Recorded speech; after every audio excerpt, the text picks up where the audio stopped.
right, Dominicans, yes, so much bills to pay indeed. And that is where we want to turn our attention to the program that we have prepared for you guys this afternoon in terms of what can we do as a people? What can you do guys out there as a family? What can you do as even, single persons out there? What can you do to help save on those high bills? And this afternoon, those high bills, we're going to focus our attention on those high electricity bills. Lately, Dominicans on the ground, we have been hearing a lot of Dominicans crying, really crying. All we are not seeing is the literal tears. But when you speak to Dominicans on a daily basis, they keep saying that the bills, in terms of the electricity bills, keep going up and up and up. For example, Paula Celestine, she was supposed to be here this afternoon, was giving me a scenario this week. She told me, Lofty, $100 before used to do me how many days? And now that same $100 is just giving me that amount of days. And so that is the cry, that is the talk on the ground, that is the plight on the ground of the ordinary Dominicans. So that Civic Vibes will always touch and talk on everything and anything that is affecting Dominicans in one way, shape, or form. This afternoon, people, I'm going to kind of keep it very, very grassroots, as it were, in terms of the conversation. I'm really not going to try to get it any too technical, because these conversations can get very, very technical. I'm going to keep it in a way that, the mothers out there, the fathers out there, even the children out there can understand. And so now is the time, if your young one is with you, if your adolescent is with you, you can call them now around that table, because they too can help in terms of deferring that high cost where electricity is concerned. What I'm going to do, Dominicans, in the interest of time this afternoon, my segment is from 5 to 6, that is 1 hour. Brother Alvin Thomas will be coming in from the 6 o'clock hour, and he and I will be basically going through the next hour to take us up to 7 o'clock, where he will be primarily focusing on the CCG's report. That is a commitment that we give to you out there, that Civic Vibes will continue on every program. Yes, you heard me right. Each and every program from the day that report came out, we'll be focusing on that report, because at the end of the day, we realize that that report, it is very, very important to Dominica and Dominicans as it pertains to free and fair elections. And not just we'll be focusing on the report, but Civic Vibes is putting itself in a position to basically take some actions in that department. So please stay tuned for some actions that your team from the Civic Vibes end will be prepared to take alongside Dominicans, the masses out there, as to just how the words of these judges at the CCG level can be put into action in Dominica. So yes, ladies and gentlemen, this afternoon, I'm going to focus the discussion on giving you some tips as to just how you, the struggling people out there, can help in terms of your high electricity bills out there. All right. So I'm going to break down the conversation in at least 3 easy segments. I'm going to tell you what you can do in terms of your lighting fixtures at your home, how having proper lighting fixtures, having the right type of lighting fixtures can help reduce those high costs, okay? So we'll be focusing on the type of fixtures that you will be putting in your home, or you have in your home, or is required in your home in order to help curb this cost. The second tier of this program, we're going to focus on your appliances, your type of appliances that you have at your home. Okay, we're going to go down a bit deeper into just how these appliances operate, what you can do, what you should not do in terms of these appliances, some of these appliances you have at your home. Habitual practices that some of you, some of us, including myself, that we do at our home sometimes, that it is not the good, it is not the best of practice as it pertains to those bills skyrocketing. All right. So these are the areas that we'll be focusing on this afternoon in terms of just how can be less at your home. All right. First and foremost, Dominicans, let me just say straight off the bat in terms of before we go into the lighting fixtures aspect of things. I just doing my research for coming here on this program this afternoon. I can tell you from the electricity company standpoint, that is Domlec, to residential properties this afternoon. There are two situations by which Domlec send out the bills, and you have the residential customers, which is the normal homes, and also you have the commercial segment or the commercial sector, which is the business sector in Dominica. So Domlec normally bill its customers in two tiers. You have the residential customers, and also you have the commercial customers. What we'll be doing this afternoon, again, in the interest of time and really keeping it to a level that everyone can understand, I will just be going into this afternoon, touching base with you where the regular domestic situation is concerned in terms of its billing and what you can do from your residential standpoint to keep those bills on a low. As I was telling you before, the first 50 units at Domlec, the first 50 units at Domlec in terms of facts, they cost the regular residential customers 57.8 cents.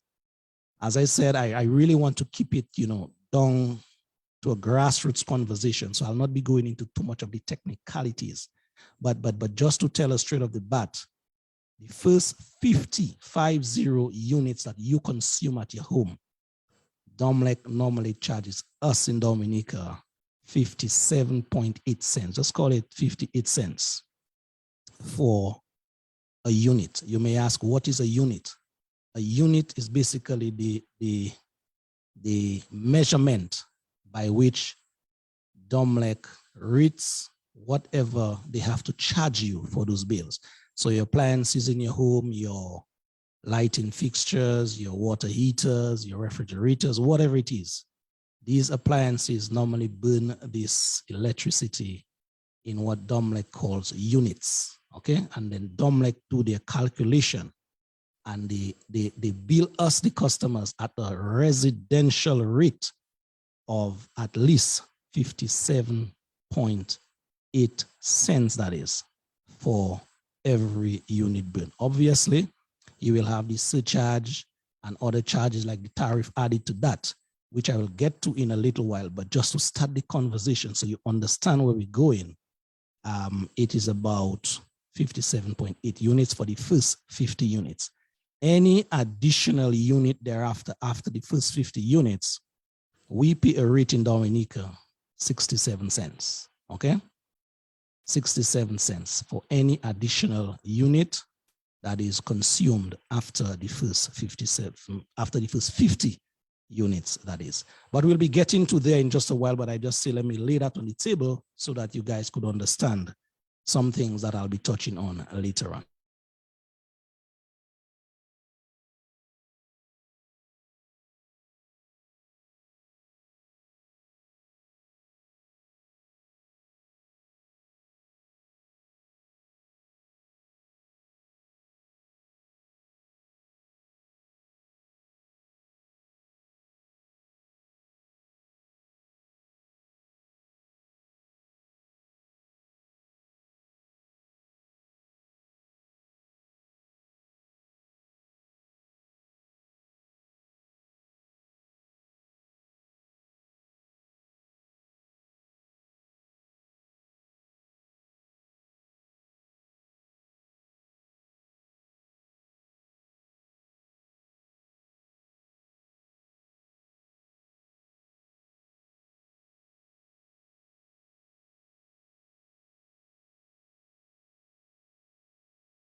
Are you guys hearing me out there, folks? Just hit me up on the live. Are you guys hearing me out there now?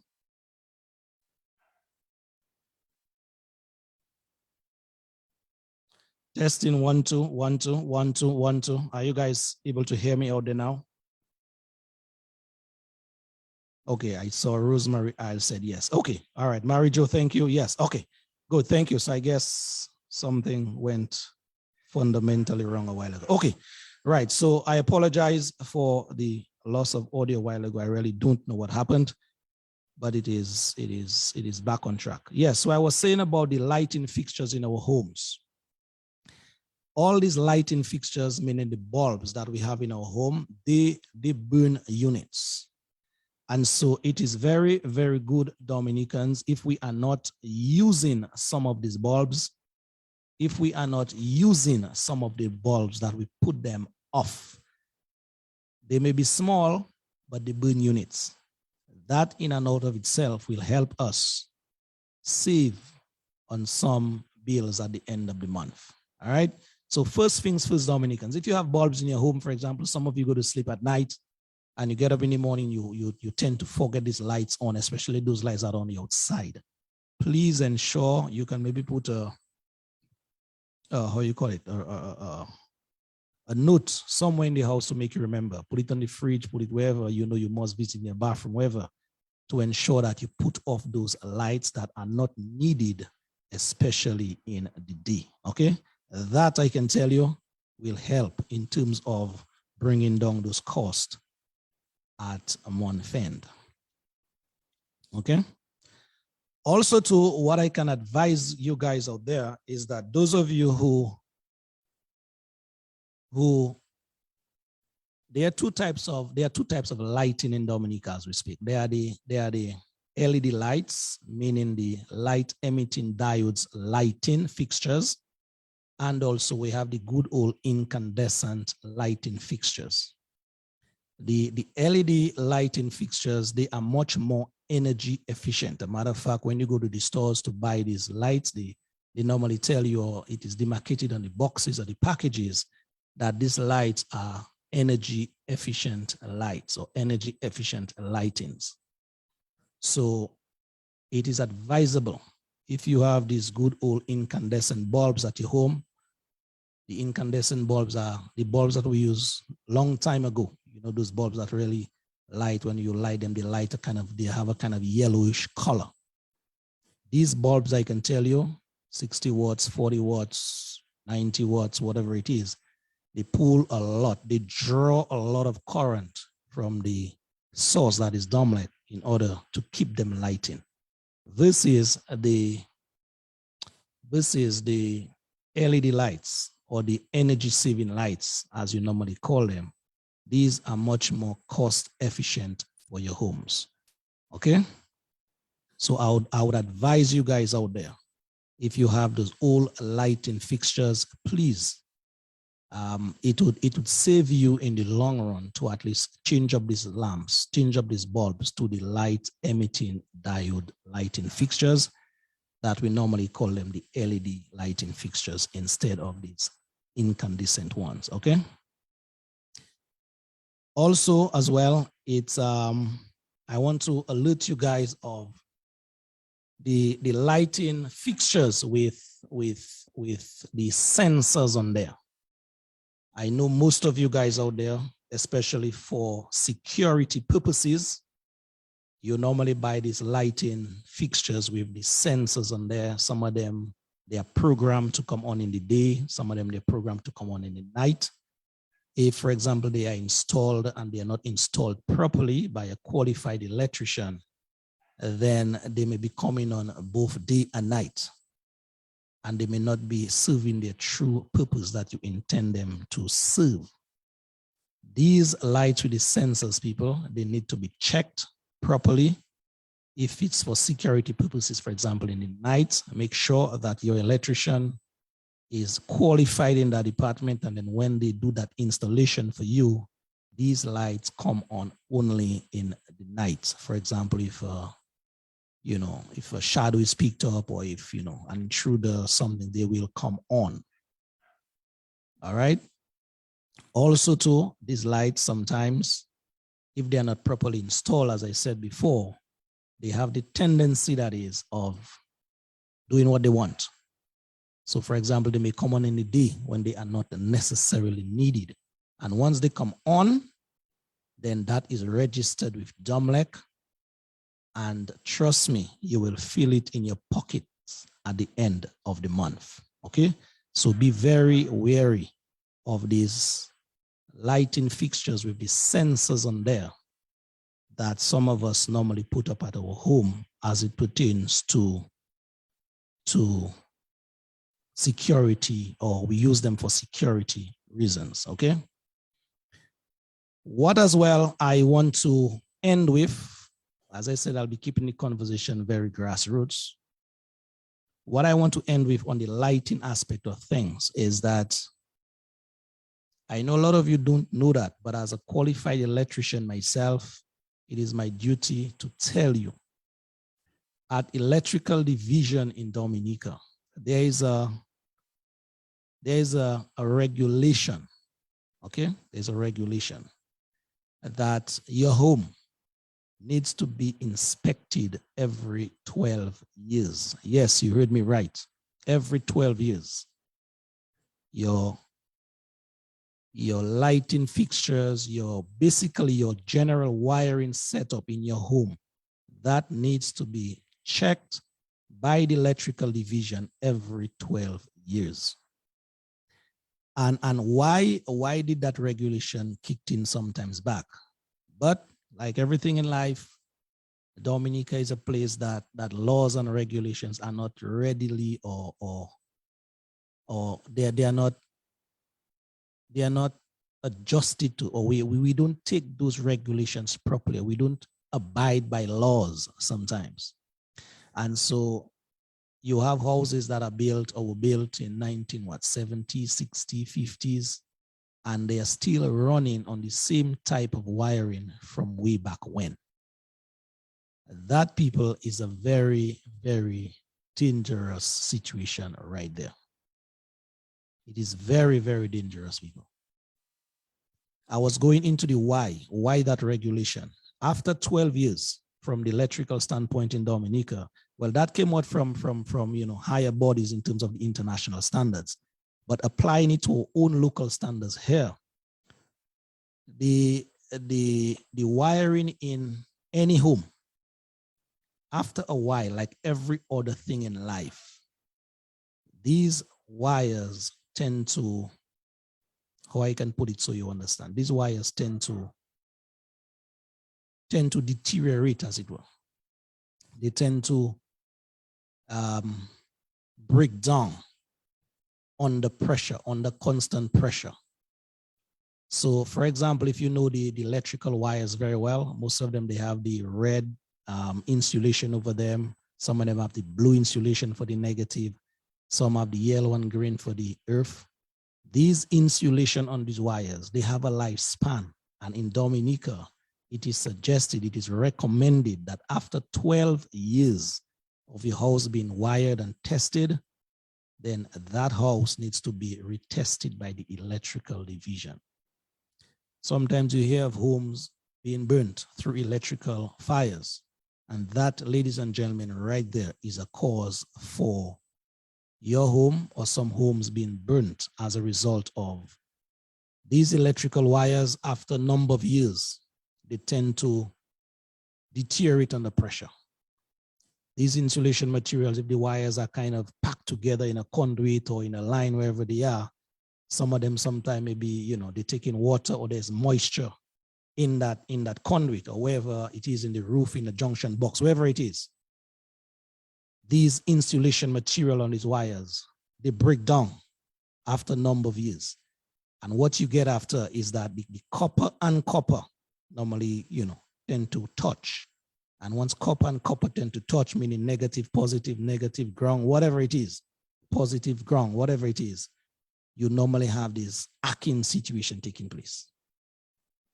So imagine you have, most homes are built with these, how you call them, these ceilings. And in these junction boxes, when you go up in the ceiling, these junction boxes are very, very untidy. Because after a number of years, things tend to deteriorate, things tend to fall apart. like everything else in life. And so you may be really having a comfortable sleep on your bed, but you never know what is going up above you in your ceiling, for those of you who have your wires in your ceiling. Okay, so if you hear something in your ceiling and it is not bats, it is not, rats or whatever it is, even if it is, you must get somebody to check for you. Get a qualified electrician to go up in your ceiling and do some periodic checks as to just how the state of your wiring is in your ceiling in particular. It can happen elsewhere, but the ceiling is a very dangerous place to have wires arcing or loose connections or connection not making proper contact over your head, ladies and gentlemen. All right. That is a very dangerous situation. And also to get back to the point now that I was making in terms of how these old wiring or these old wires, as it were, could increase your bills every month, is that under normal pressure, when these wires are on their newer side of life, they tend to hold up better under pressure. But as time and weathering kicks in, then they tend to break down, as I said. Now, as they're breaking down, is so the resistance of that wiring increases. And as I said, I want to keep it kind of, but the flow of current through those wires, there's supposed to be a certain level of resistance to go through. The conductor, the copper conductor, the copper wire is a very good material for electricity to flow through. But after a while, when they tend to corrode, when they tend to get very bad, when they tend to go weak, the resistance of that copper wire, it increases. So it decreases now the ability for the current to flow through. Okay? I know you may be finding that hard to understand, but that is what is happening from a technical standpoint. And once that happens, then obviously that current now have to do much more work to work its way through that once good conductor or once good conductive material. It now have to work double or even triple hard to get to that fixture or get to that appliance in order to have the desired result. And so hence, it will take much more energy. And that much more energy that is being sucked up or being used up, it is normally felt in your pockets at the end of the month. I hope I am very, very clear with you guys. And so, you have a better understanding of just why proper lighting, proper wiring in your home is so critical in order that you and I can kind of maintain those bills to a certain level. All right. Sometimes I know we cry a lot sometimes in Dominica, the bills are high, but we can take on ourselves to do certain things to sort of keep those bills at a standard. All right. And these are just some of the tips that I'm giving out here this afternoon so that you guys could be better be acquainted with what is happening electrical wise in your home so that you can help yourself in that process. Okay. So I touch on, just to recap, on the lighting fixtures aspect. I touch on the LED bulbs, that is the recommended type of bulbs now that is needed in your homes in order to save cost. I also touch on the bulbs that are not in use and they're lighting. I also touch on the lighting fixtures with the sensors. Sometimes they're not properly installed, that they too contribute as well at the end of the month to those high bills.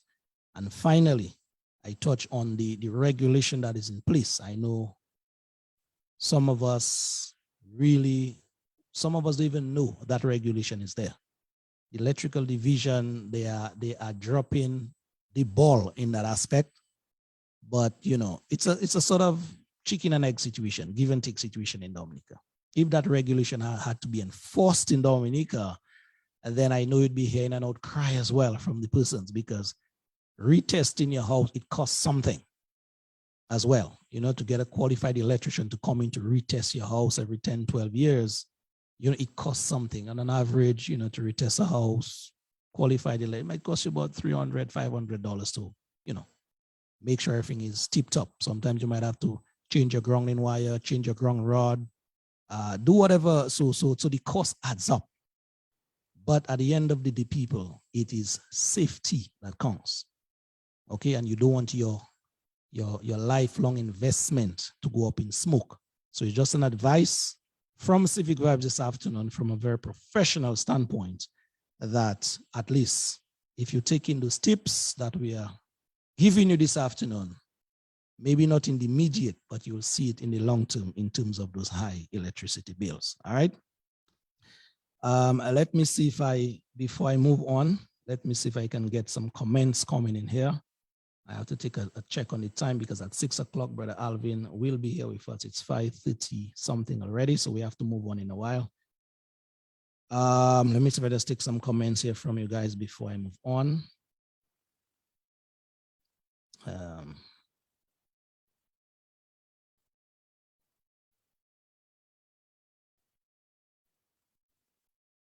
Okay, yes, this young lady, I guess is a young lady, Daily saying those who can put solar panels, you can do so as well. Yes, Daily, those who can, they can do so as well. It's a situation where the solar panel is sort of an expensive venture for some, but yes, in the long run, those of you who can do it will see some kind of returns on that investment in the long run. And it is sort of a safer investment as well in the long run. Okay, let us move on, persons, in the interest of time.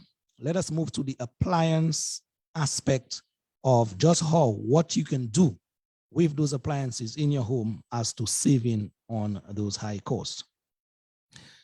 First and foremost, let me plead with you guys. If you're going to buy an appliance, Dominica is a country from the utility company standpoint. They supply the energy to us, the power to us at 240 volts, 220 to 40 volts. Okay, that is the output to the residential properties in Dominica. Now, I know some of you guys like to buy your appliances from America and wherever they come from overseas. Most of these appliances are rated to be used or to be operated on 110 current or 110 volts, meaning half of that electricity that Domlec provides here at 220 to 40, 230 to 40. And so what normally have to happen if you're building your house, well, you may have to put an extra heavy duty transformer and have all your rooms wired specifically 110 to suit those appliances. That is one way to go. That in and out of itself is an additional cost upfront. But if you're not so, if your house wasn't wired for this 110 circuit, and you now have to buy these appliances that will run on 110 voltage, then what normally happens, you now need to get yourself buying a step-down transformer or step-down transformers. So let us say you have a washing machine that is 110. You have a refrigerator that is 110. You have a microwave that is 110. Your stove is 110. Everything inside your house is 110. And the current that is being supplied by Domlec, the power that is being supplied by Domlec is 240. You have to step it down. Okay? Now, each of these additional transformers that I mentioned there, they cost something initially. 500, 400, 300, whatever the wattage is, will determine the cost. So the higher or the bigger the transformer in size in terms of the wattage is the more money that you have to expend.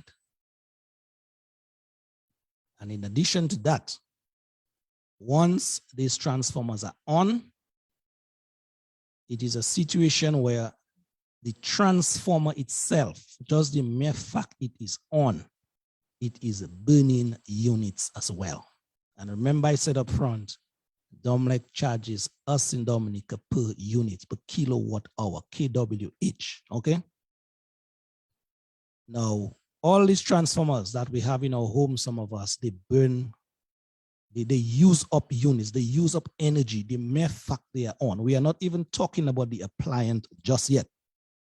So you buy, for example, a 1500 watt transformer, you plug it on, There's no load on there. The mere fact it is on. Boom, you turn on that switch. That transformer start to hum. It start to get warm. It start to get hot. It is sucking from the grid, from Domlex grid, in order to stay on.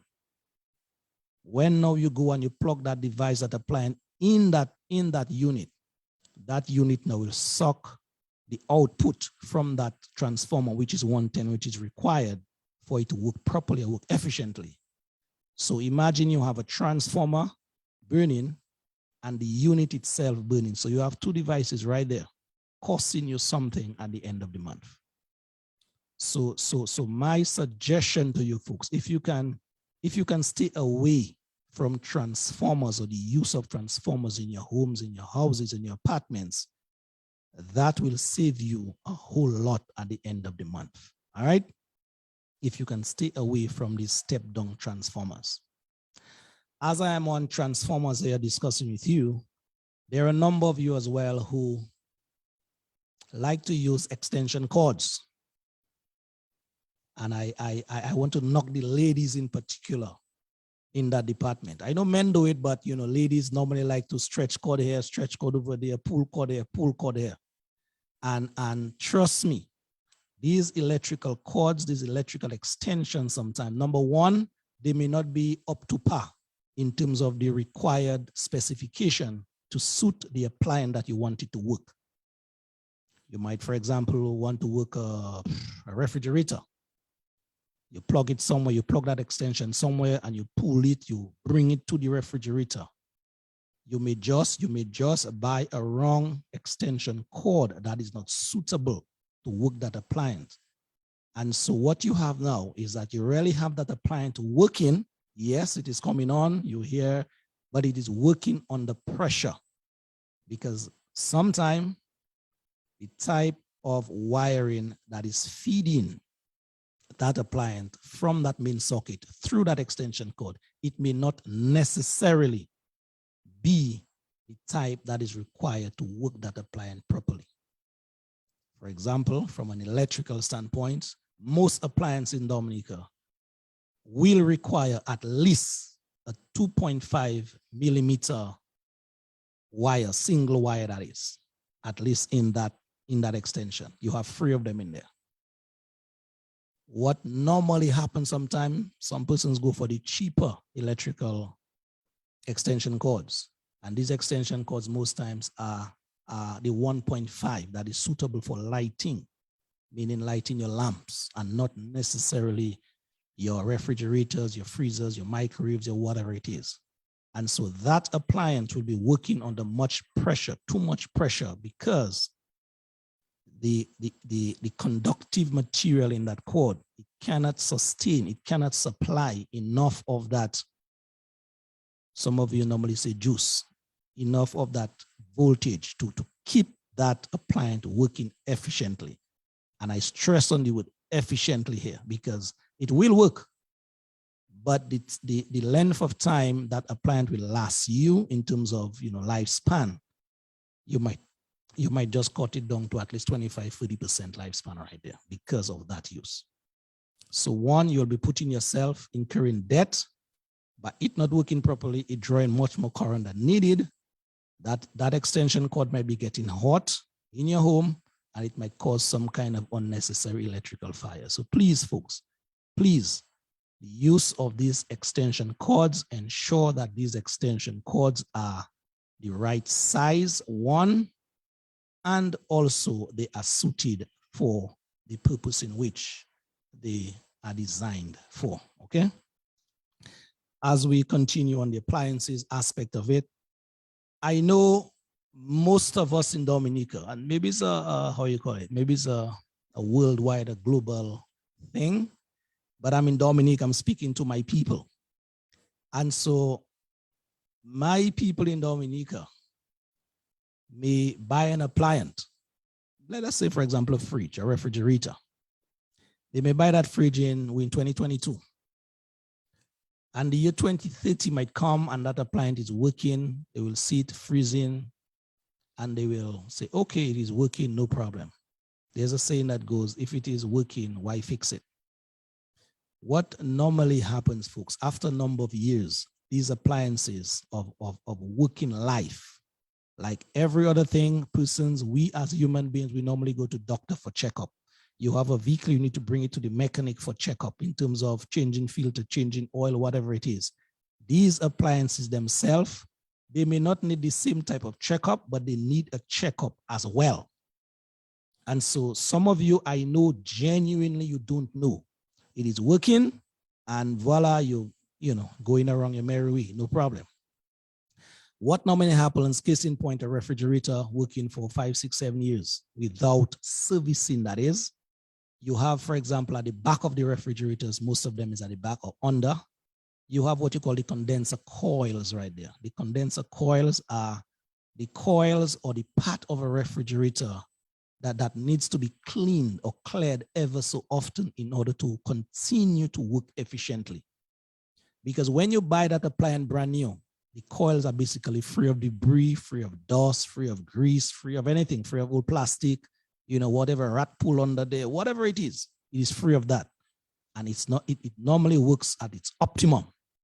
But after years, you know, you're sweeping, your fan blew dust under there, you know, there's a fan normally in the back of that refrigerator, which normally sucks in the dust as well. The purpose of that fan is to keep that refrigerator coil in a cool fashion in order for it to work at its optimum. But obviously after years, the dust, the debris, the little, whatever it is, mock, whatever it is, gets trapped under there and they get themselves trapped between the fins of that coil. And voila, that fridge is working for you, yes, but it is not working at its optimum. It is not working at its best. So my advice to you people, my advice to you is that ever so often, and I'm talking specifically to residential people now, ordinary people, every year, about at least twice a year, twice. You can't go wrong. Just get a serviceman, somebody that deals with those stuff, you know, electrical stuff, to just come in, put that on your list of, for example, like your insurance to pay. Put that on your list and put a schedule by it, at least, you know, twice a year. I would recommend. I know, you know, things are tight. So even if it's once a year, it will help save the life of that appliance by just clearing the coils, by cleaning it up, by doing a general service on there. All right. Sometimes you have refrigerators, they have the fans in there. The fans are not blowing properly, meaning they're not pushing out the adequate air supply in order to cool your condenser, cool your compressor, cool whatever part that needs to be cool at the back there. And so that fan, yes, it is spinning, but it is not spinning at the right rev. And so, you know, if a qualified technician like myself go there, we will notice that, we'll spot that, and we'll recommend to you, the customer, okay, that fan needs to be changed. That condenser needs to clean. That drain is blocked. So, you know, something is happening that needs to be checked. All right. And so just by doing this basic servicing people, at least once or twice, if you can afford it, every year we're talking about. Some of you spend much more money every year on things that really doesn't matter, you know, you can save yourself some dollars in that aspect by just doing some routine maintenance work, that is. All right. So that is one tip there that you guys can keep in mind. Even your washing machines normally work, the how you call it? The mechanism on there sometimes need changing, the mechanism need greasing, the rubbers are gone, the rubbers are loose, parts are, you know. But some of us, once these things are working, then, you know, we just ride along. But it is always good, people, to have somebody qualified. That is the keyword, qualified, and not necessarily the cheapest in price, because there are a lot of, how you call them, Johnny come lately out there that will come and they may do much more harm to your client by trying to service it for you. So you need to find yourself somebody competent enough, somebody professional enough, somebody that knows their stuff, that can deal with you, deal with your client, and as well, you know, kind of have cost in mind as well. Okay. As we hurry on here, let me check on that time. Huh? Okay, we have some times there. Also, those of you as well who have your AC units in your home, I know it is hot these days and some persons opt to put air conditioned units. The same that I said for the refrigerator, same principle applies for the AC units. All right, very same thing. After a number of years of working, then the filters in there tend to get clogged up. The condenser coils outside need to be cleaned, and it's just a general service. Just like you'd maintain your home, your roof, you change your facer board, you just give your home a facelift. These appliances themselves need their own type of facelift as well, if you get my drift, okay?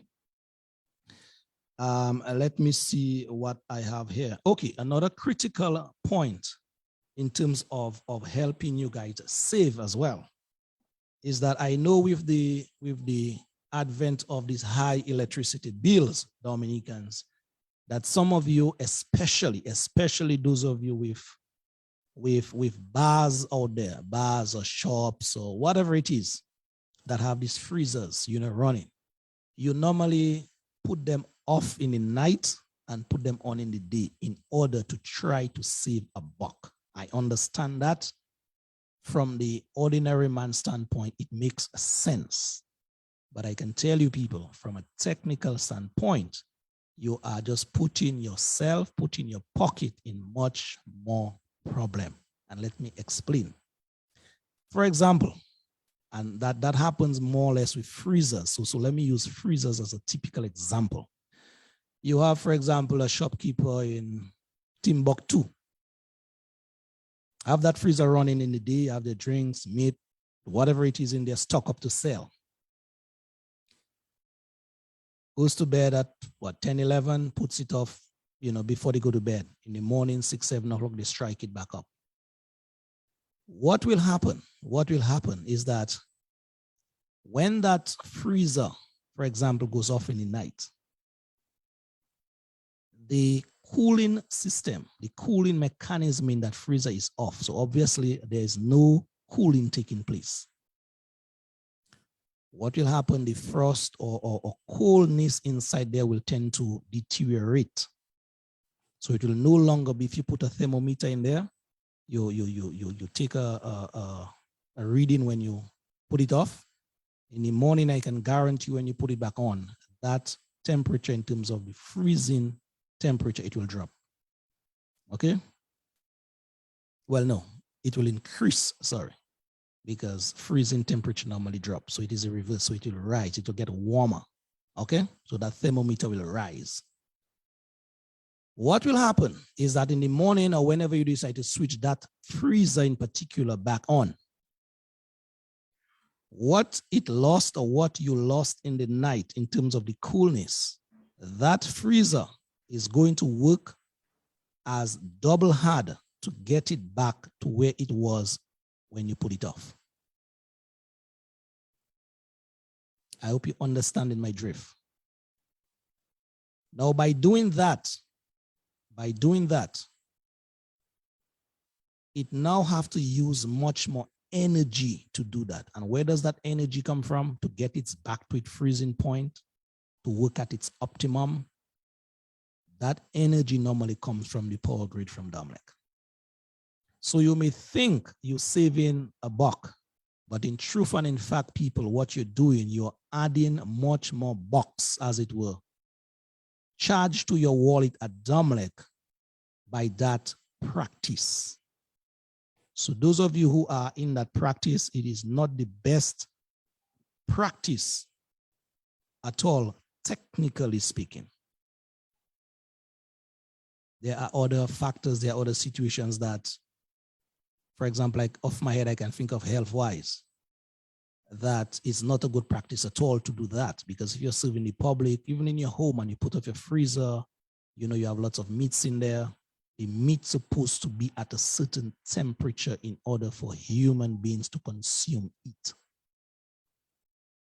And you tampering with the temperature by putting it on and off, on and off, on and off, having that temperature varied so much. Sometimes you get up in the morning, you have to rush to go to town, you forget to put it back on, something happened, so please, people, just leave that refrigerator on, because they were made for that.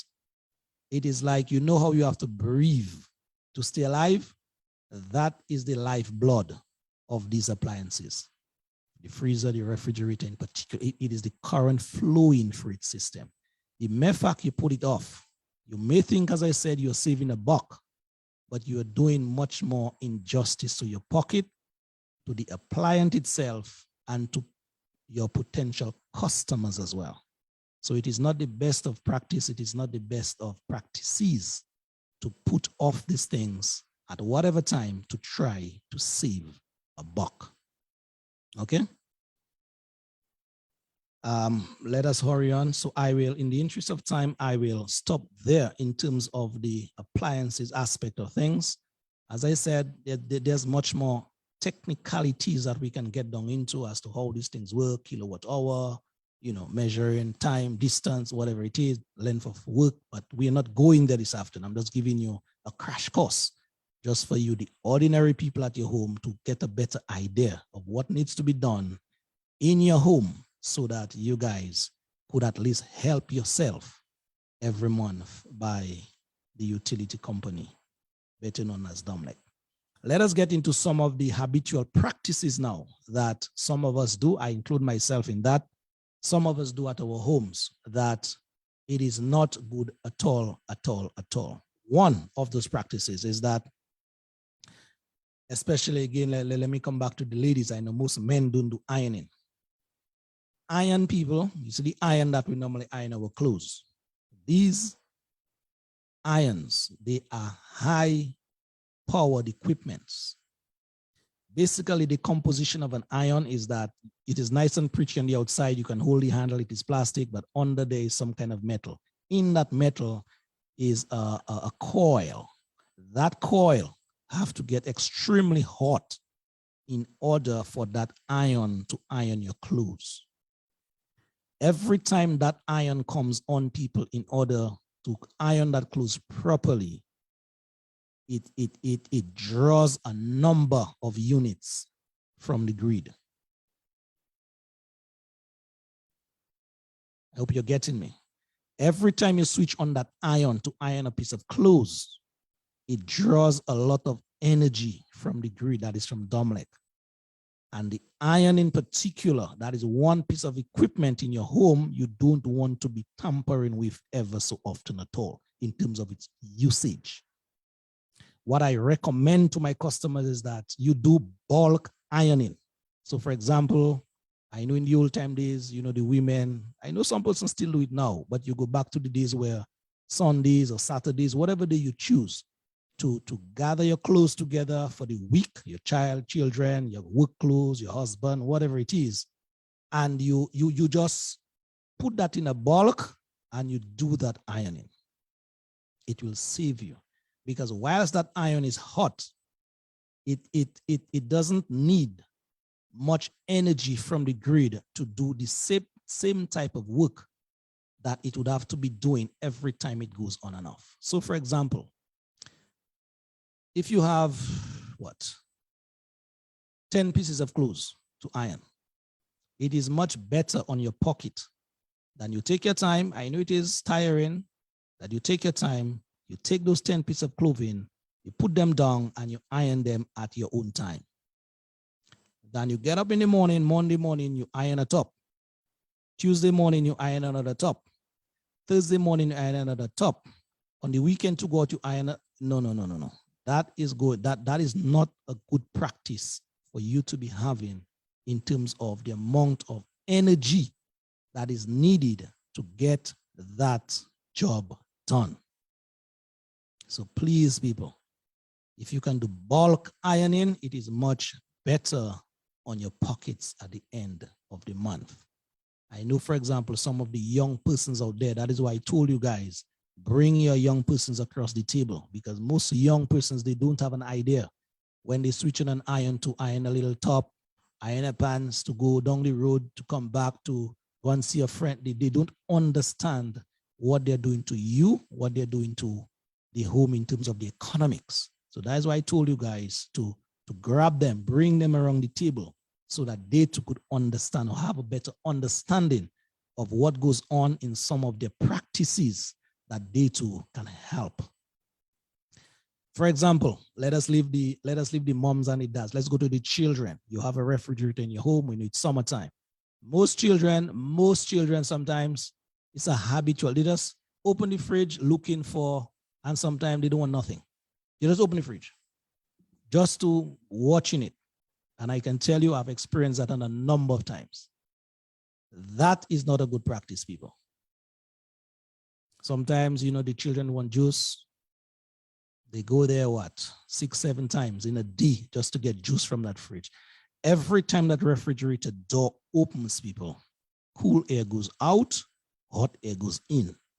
And that refrigerator, it has to maintain a certain temperature in there. And so it has to work itself to get rid of that hot air that popped in order for your refrigerator to keep your stuff cool.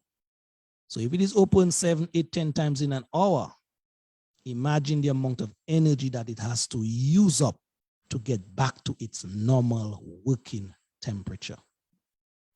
The freezer is even worse. So guys, if you have to open a part in the refrigerator 7 or 10 times, open the below part, please. Open the refrigerator part. Because the freezer area is where most refrigerators really kind of controls everything in terms of the freezing aspect of the fridge. When you open that freezer door, you see that mist just, rush out. And it is much more than what rush out from the refrigerator. Although it is bad, but, as they say, of two evils, at least the refrigerator door, to open it is less of an evil as it were in your pocket at the end of the month. All right? So please, people, refrain from opening those refrigerator doors and freezers willy-nilly or in a willy-nilly fashion. It is not a good practice. For example, your moms, your dads cooking in your home.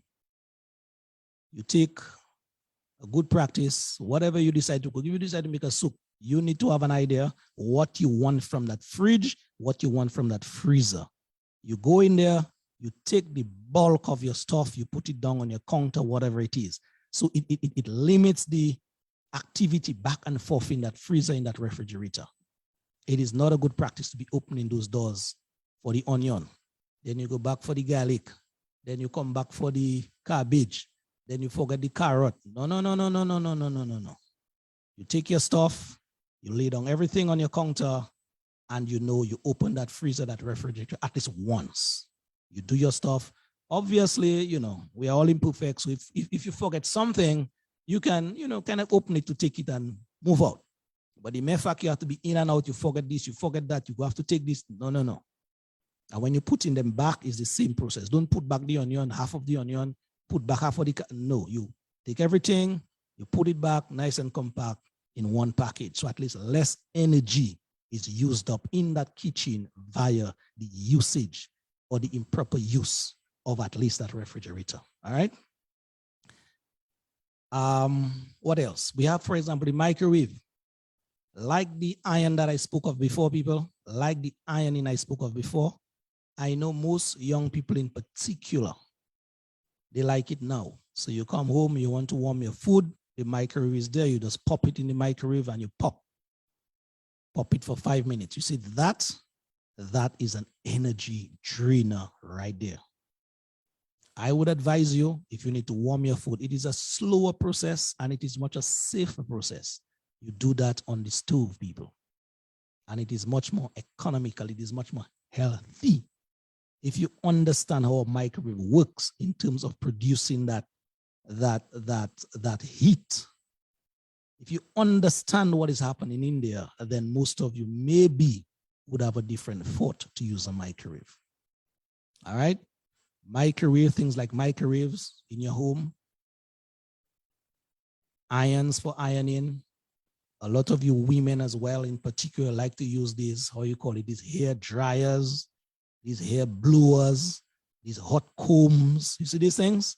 These are energy drainers. Anytime these things go on, they have a coil that needs to get to a certain temperature, and that coil sucks a lot from the grid. And sometimes you put it in your hair to blow, you put it off, you whatever, you put it on again. So that is a lot of energy. And some of these, they are even 110. So you have an additional transformer with them. That I can tell you, people, in terms of practice, it's a no-no. All right. What are some of the other common practices that that are exhibited in the home? Yeah, the water kettles, the electric water kettles. This as well is another energy drainer. A lot of you like to just, you forget the stove. People, to warm a little water on the stove, it will cost you less. It will cost you less in terms of finance than to put on that kettle to warm that same little bit of water. Because when that kettle comes on, even if it is full to the brim, halfway or right below, that coil, that metal coil, have to get to a certain temperature to do the boiling of that water. So it doesn't matter if the water is high up or low down.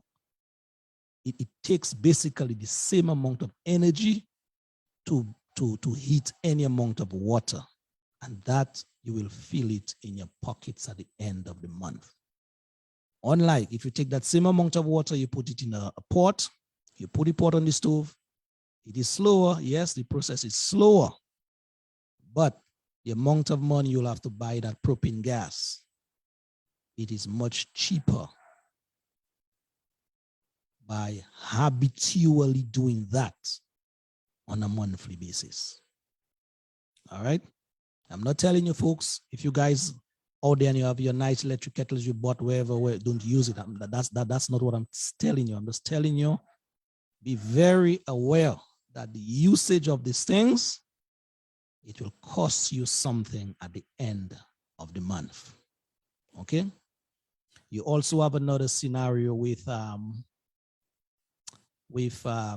water heaters, the type of water heaters that we use in our homes. You see those that we attach to the pipe head, the metal water heaters and the plastic water heaters, people. I know sometimes these are what we can afford. Yes, I understand that. But I can tell you, these as well are energy drainers.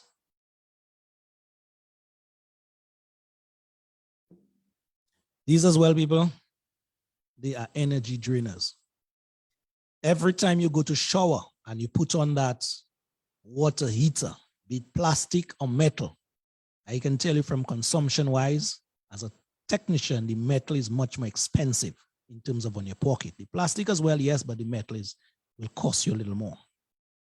Every time you turn on that shower, so if in the morning your child, father, mother, grandmother, friend that passed by have to bathe under that heater, and that heater needs to come on in that bathroom every time, just know your pocket will be paying for it at the end of the month. If it is that you have and it's that you must use, then fine.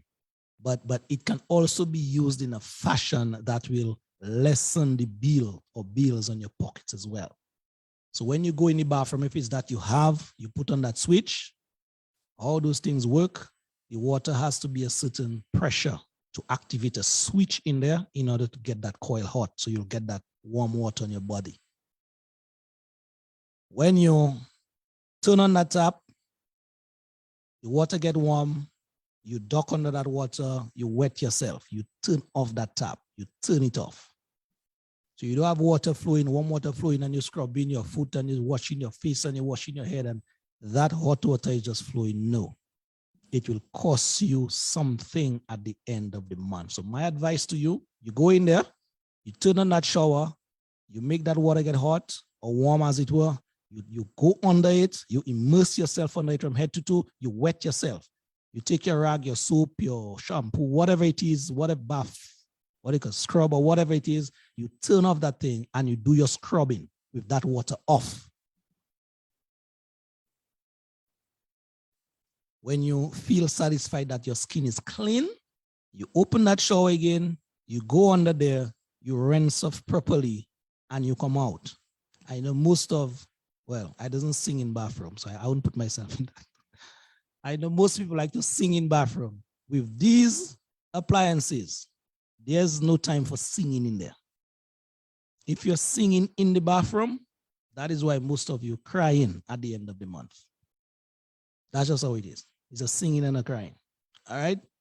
So these are just some tips, some suggestions as to how you can do what you can do to help you save on those high electricity bills. Somebody said, what about the fan? Well, Marlin Shillingford, the fans, yes, the fans pull current, yes, but not as much as the energy drainers that I spoke of a while ago. The fan, when you put on a fan, whatever speed, the coil in there, it activates the coil and the shaft, it starts to spin. Once that fan is spinning, it is in motion, it will not take as much energy to keep spinning, if you understand that language, because it is in motion. It just needs the energy there as backup, just to keep it going. But it doesn't need to draw a lot of energy. You see, like if you put it off, you turn it on, you put it off, you turn it on, you put it off, that is where it will draw. Every time it comes on, that coil gets activated via the conductive material and the shaft in order to spin that shaft.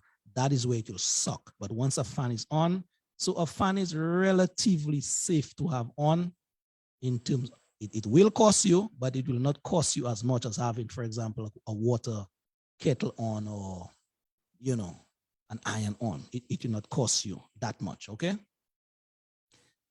In terms of cooling your home as well, I can tell you, if you have fans versus air conditions, if you can use your fans, they will cost you much less than the air conditioned units.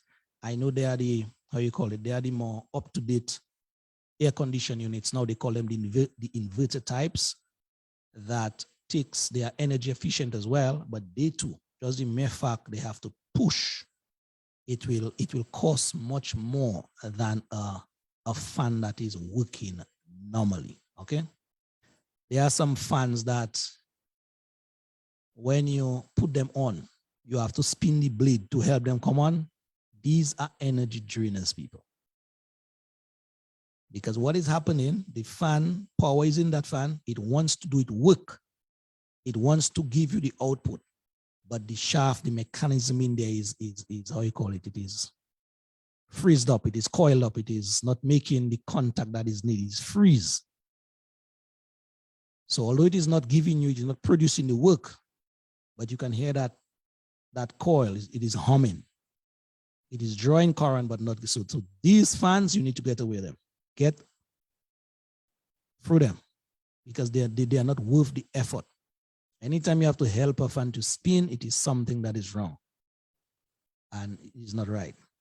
Somebody like myself, a qualified person, can come in and open it up for you. And, let's say if the shaft is kind of tight, it may just need a little grease and it can work, normal again. But that is a sign that fan is on the way out, because that grease in there, it is not supposed to get that tight, when it is working properly.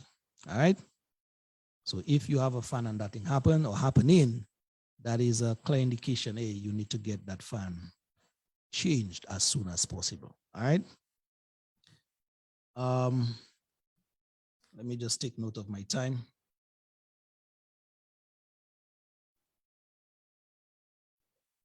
Wow. See, people? I have my brother Alvin there. So long. Alvin, my brother, sorry about that. Sorry about that, Alvin. Alvin, are you there? Brother Alvin? Yes, I'm there. I'm there. Alvin, I'm listening. I was in my zone there and I forgot you. I realized that, and I'm learning something too, man. Wow. Alvin, I'm learning from the expert. Just give me at least 5 minutes, Alvin, for me to wrap up, no problem, and then I will have you come in. All right. Take your time. All right. Sorry about that. Sorry about that. All right.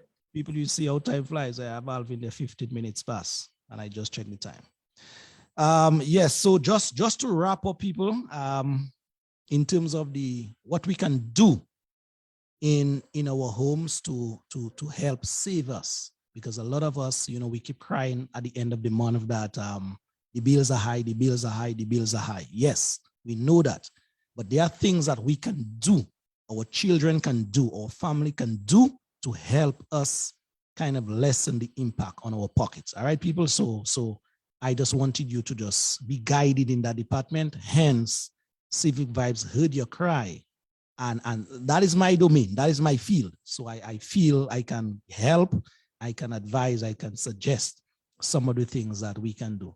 We just kind of scratch the surface this afternoon. There are much deeper things, there are much more technical stuff that I could go into with you, but I just kept it, at a level that everybody could kind of, understand where we at in terms of what we can do to keep those bills down to level. All right.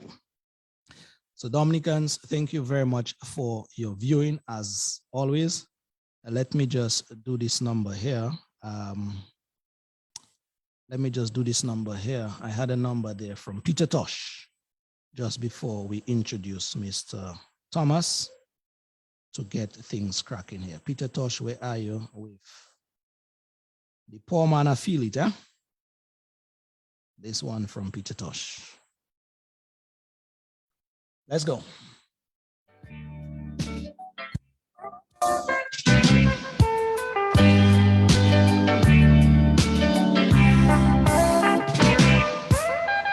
Got to find a solution to this pollution.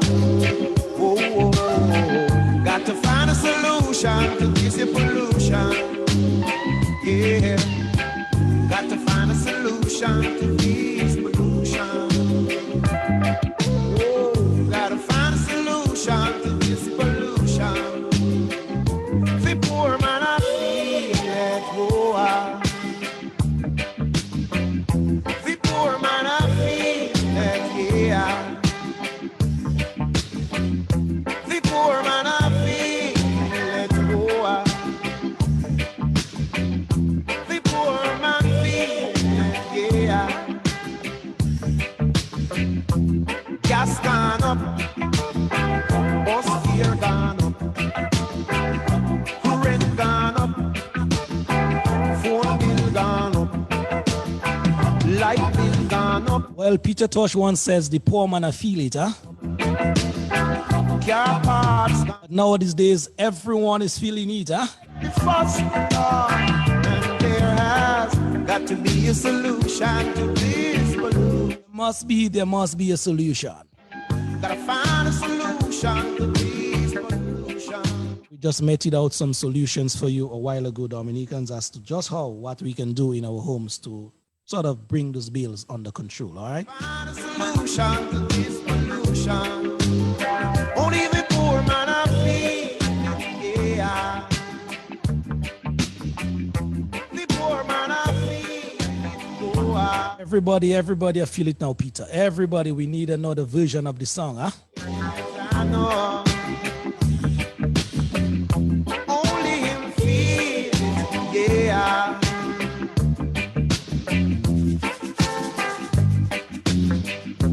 Folks, coming up next is our brother Alvin Thomas.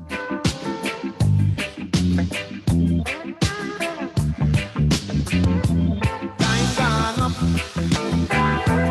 stallion gone up, hundred gone up, Very erudite brother indeed. gone up, I've been doing justice to that CCG report for some weeks now, right here on Civic Vibes.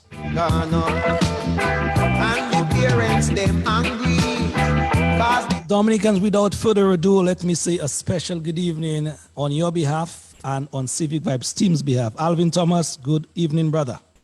Good evening, Lofty. How are you doing, my brother? Doing pretty well, bro. All right. Yes, Alvin, you are there, and I want to say thank you for, again, taking time off your Sunday afternoon to come and speak to the Dominican people, the continued education, as it were, on especially free and fair elections, but zeroing on the words of the You're coming through low though. I don't know if your audio, if you're too far from your mic or whatever. Are you hearing me better? A little. You were much louder a few Are minutes you hearing ago. me any better? A little better, yeah. A little better. Okay, I was just saying thank you, Alvin, for making time to come and talk to the Dominican people each and every Sunday on the words of the CCJ and how those words can be made alive with us here in Dominica. Thank you, brother. Oh, you're most welcome, Lofty. As I always say, it's a pleasure for me to be a part of the program and to, share my own little wisdom and so that our listeners and Dominicans, both at home and abroad, get a much clearer understanding and engage in the matter as it relates to electoral reform. So again, I'm pleased to be here. Thanks for the opportunity and the privilege to share whatever service that I can to humanity in that regard. All right, thank you, Alvin. I already used up 20 minutes of your time, our time. So let us get right into it, Alvin. Let us get right into it. The floor is yours. Okay, thank you, Lofty. Again, this afternoon, we will spend some time looking at the CCJ's report. And basically what I want to do this afternoon is to look at one area that was raised in the report as it relates to the electors list and the voters registry. I think that's a very critical area.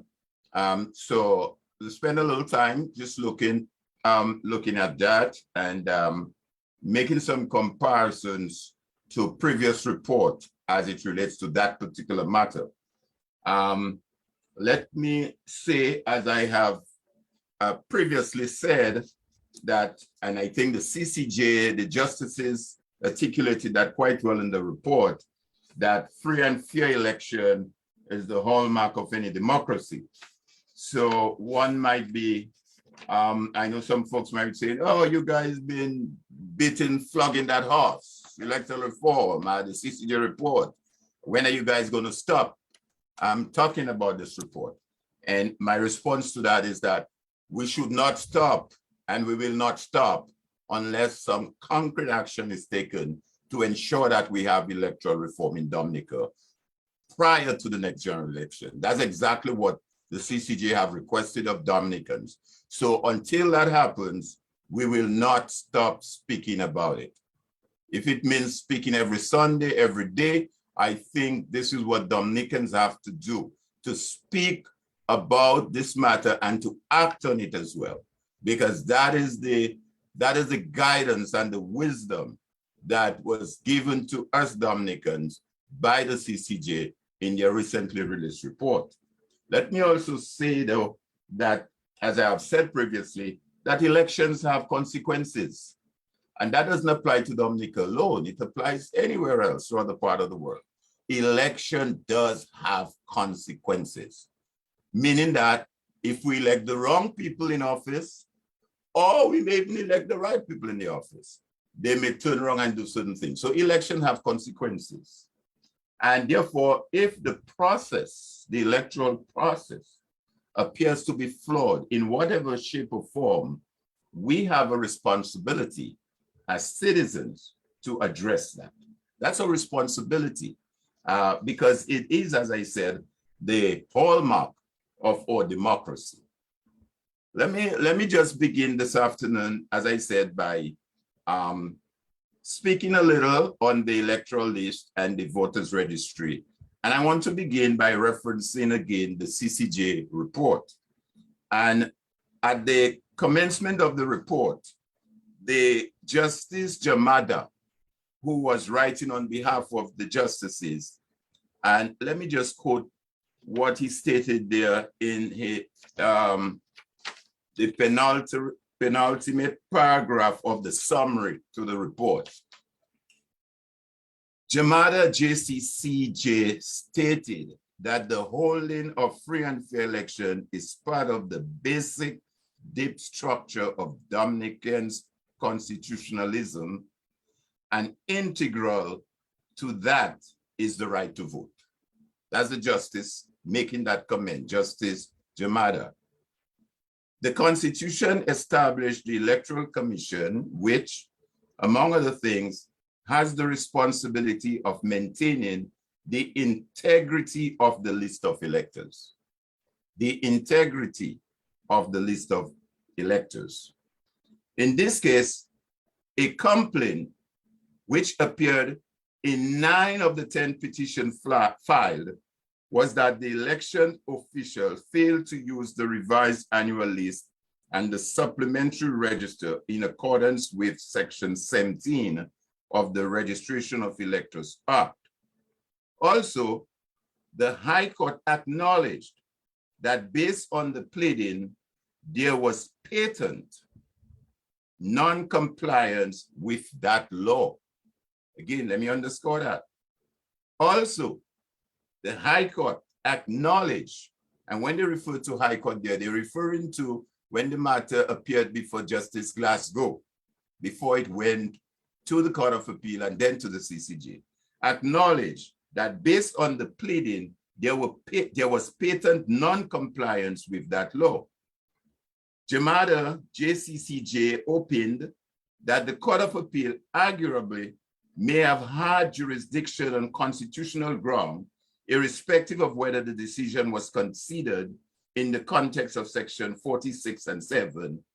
Final, the right to be registered to vote is about the legitimacy of the voters list. Let me repeat that again. The right to be registered to vote is about the legitimacy of the voters list. It is at the heart of free and fair election. That is Justice Jamada making those comments in the summary of the CCJ report. So you understand the significance and the importance of the electors list or the voters registry. Let me just, for purposes of the listeners, just kind of, I always like to how should I say, when you make those references, to put it in a way, in a language that the ordinary man listening will understand. I know many of folks back home in Dominica belongs to some organization of some, form or the other, credit union, trade union, members of certain organization. And when you go to those general meetings, which is pretty much like elections takes place at those meetings, in order for you to vote at the credit union, you have to be a member. Your name has to be on the register as a paid member of the Roseville Credit Union, of the National Credit Union, or the PSU. And therefore, it's on the basis of that elections are conducted. So think of you being in the AGM of the National Credit Union or the PSU, and one, you're not registered, two, you're not a member. And then you're there trying to vote to elect officers, board of directors, and persons to the board. So you understand how illegitimate the process would be in that regard. So the same applies with the election. If for whatever reason, your name is not on the list, or it's on the list and it ought not be on the list, then clearly there's an issue with that voters list or the electors list. So it is in fact a very, very important aspect of the CCJ report, and also as it relates to electoral reform. Let me refer, Lofty, to the final report of the OAS Electoral Observation Mission to the general election in the Commonwealth of Dominica in December of 2009. That's about what? A little over 10 years ago.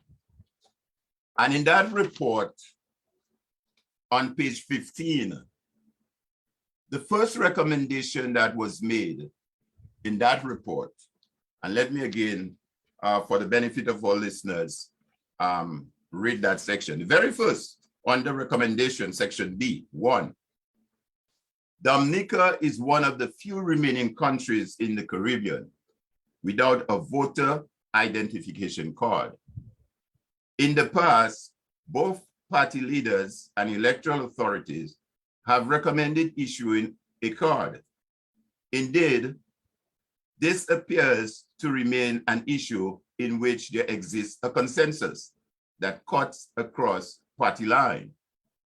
Despite an estimated population of 69,000 persons, the voter registry in Dominica contains approximately 65,000.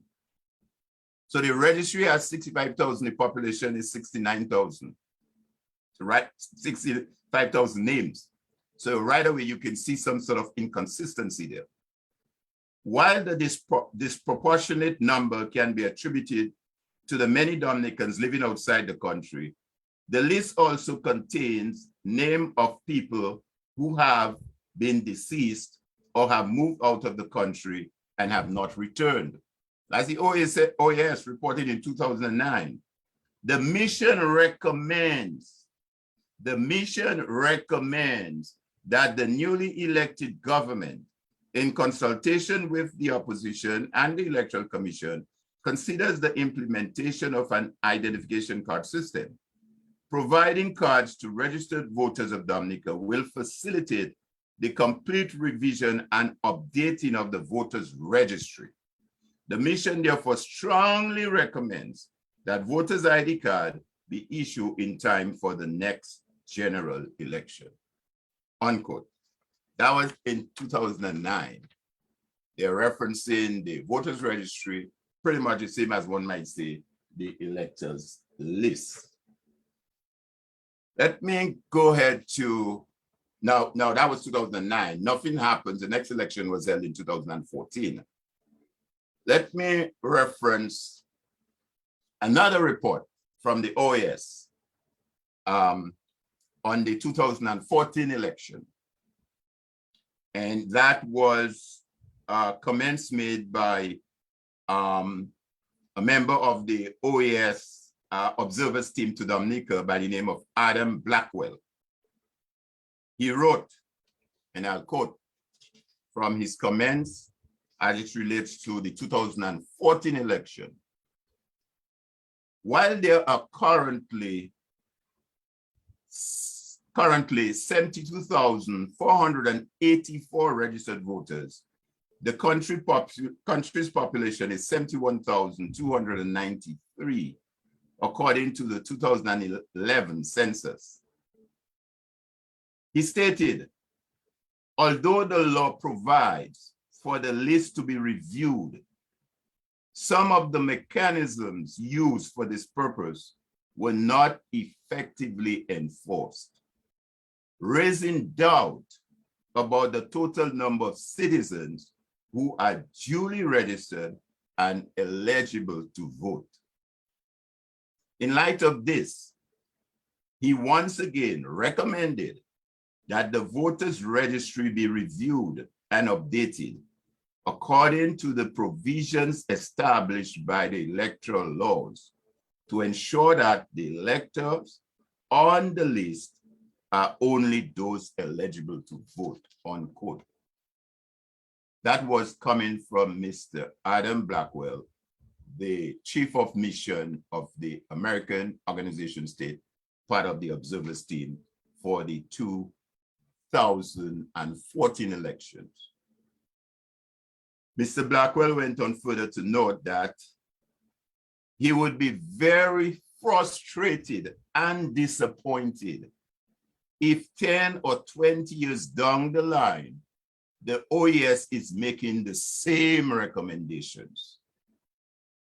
He noted that the OAS has offered and is still offering technical assistance to ensure that the recommendation made are brought to fruition.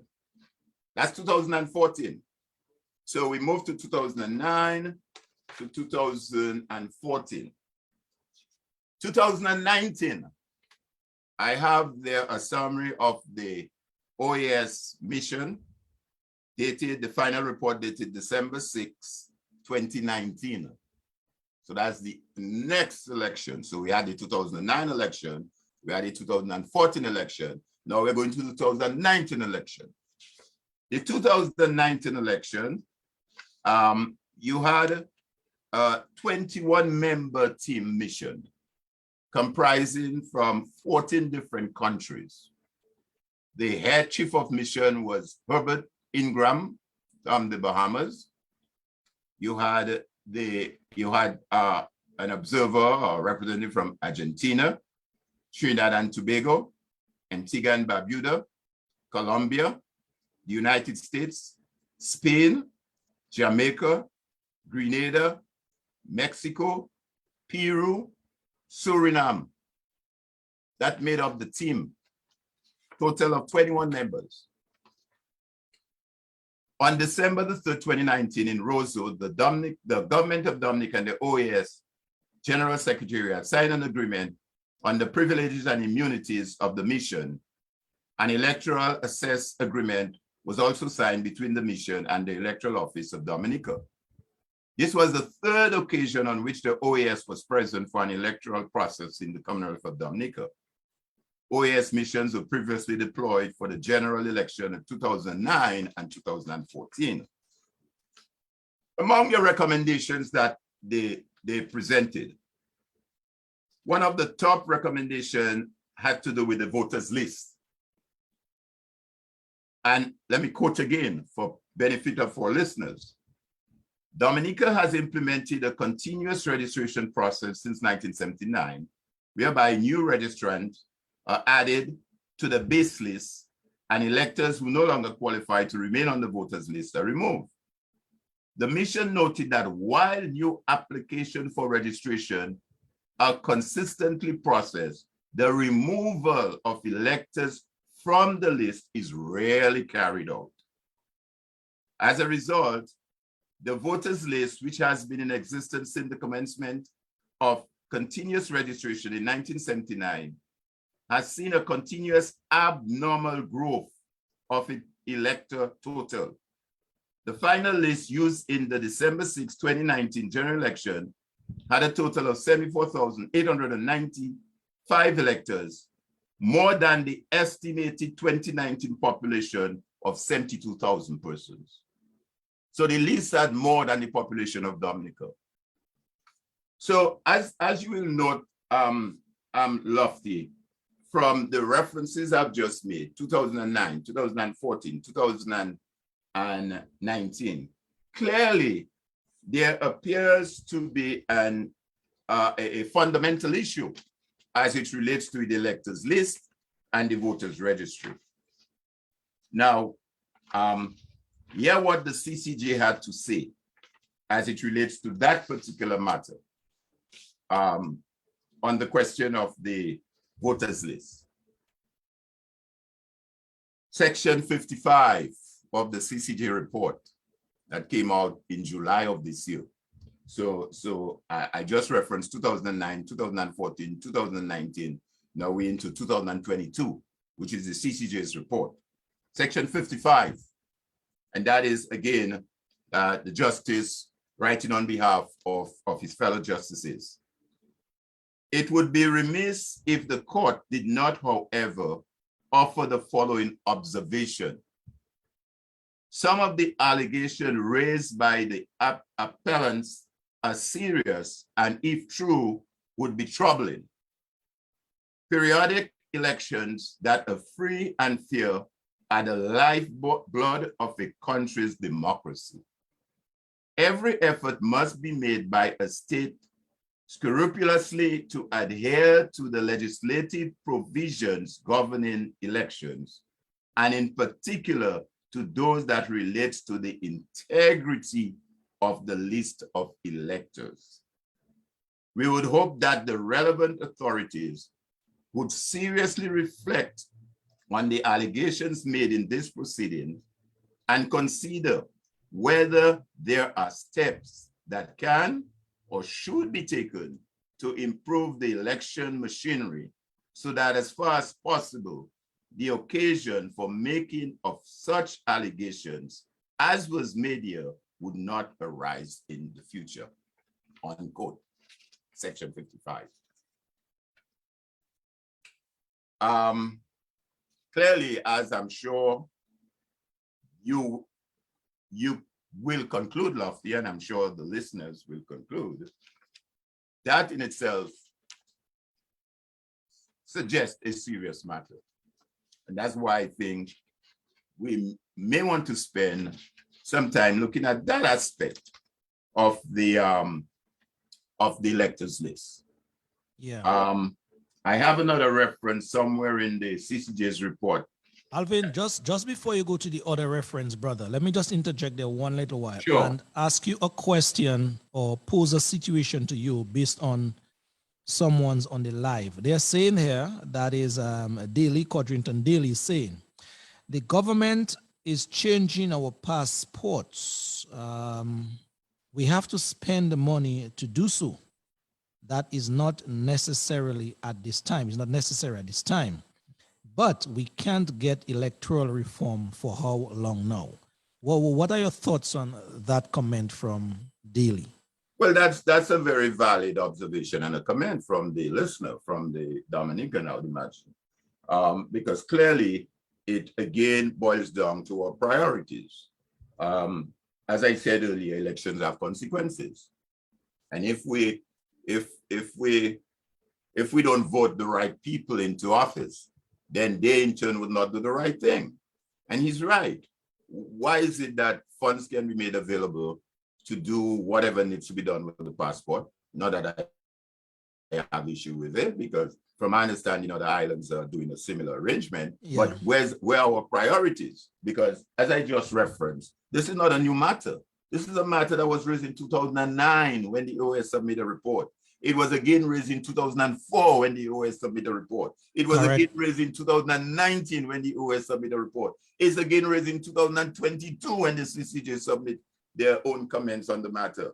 So, and that's what disturbs me when you have someone in the person of the Attorney General comes issues a statement asking for the CCJ to clarify what they meant in their submission or their report. This is ludicrous, because I would have hoped that any Attorney General that's worth his salt would have said, you know what, there are matters raised in there. I may be hearing them for the first time. They are indeed matters that are serious. And as Attorney General, I will ensure that those matters will be looked into, ensure that the laws are complied with. So yes, the caller is absolutely correct. Where's our priority? Of course, government will quick to come and say, well, we had draft legislation and whatever, opposition. I mean, this is just BS, to be honest with you. If the government wants to do something, they will do it. What my take on that, brother, my take on that, to be honest, is that there's very little will on the government's part, the incumbency's part, to get that done. Alvin, we have been at that from time immemorial, brother. And every time there is a move to get that done or recommendations to get that done, it seems as if the government always come to put, quote unquote, like what that guy said in song, what's his name? I forget now. A big stone in the way. And it is just pathetic that, Dominicans have been at that crossroads for much too long.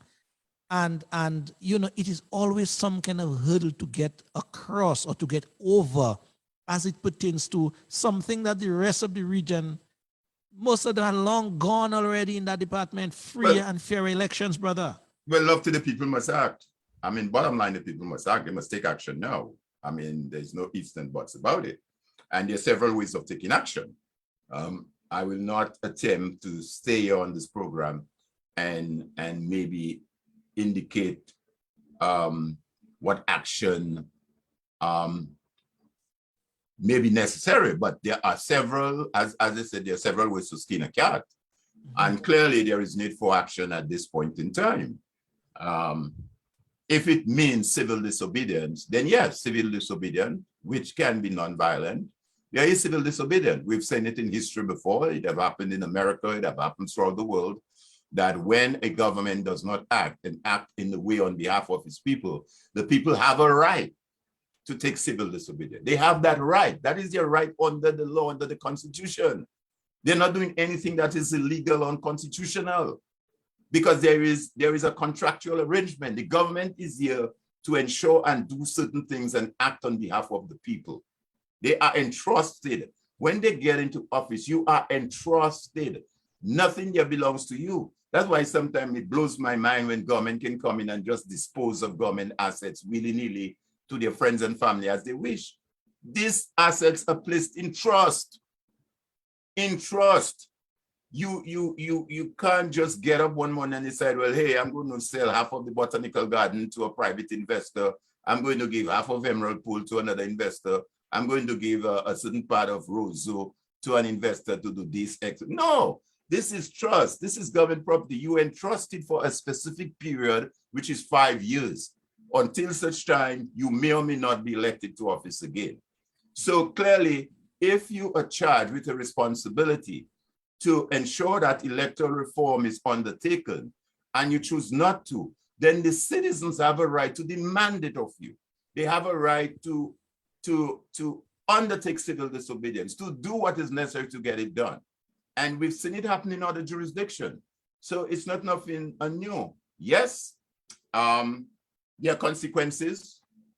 There are consequences in everything. So life in itself has its own consequences.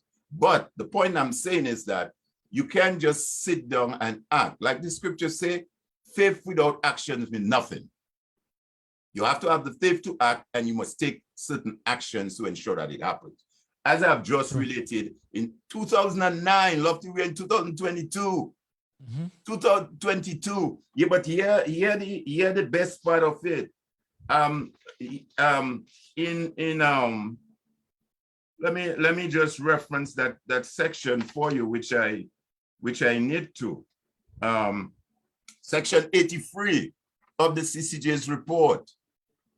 The first instant judge, Justice Glasgow, made the following remarks about the list issue at 129.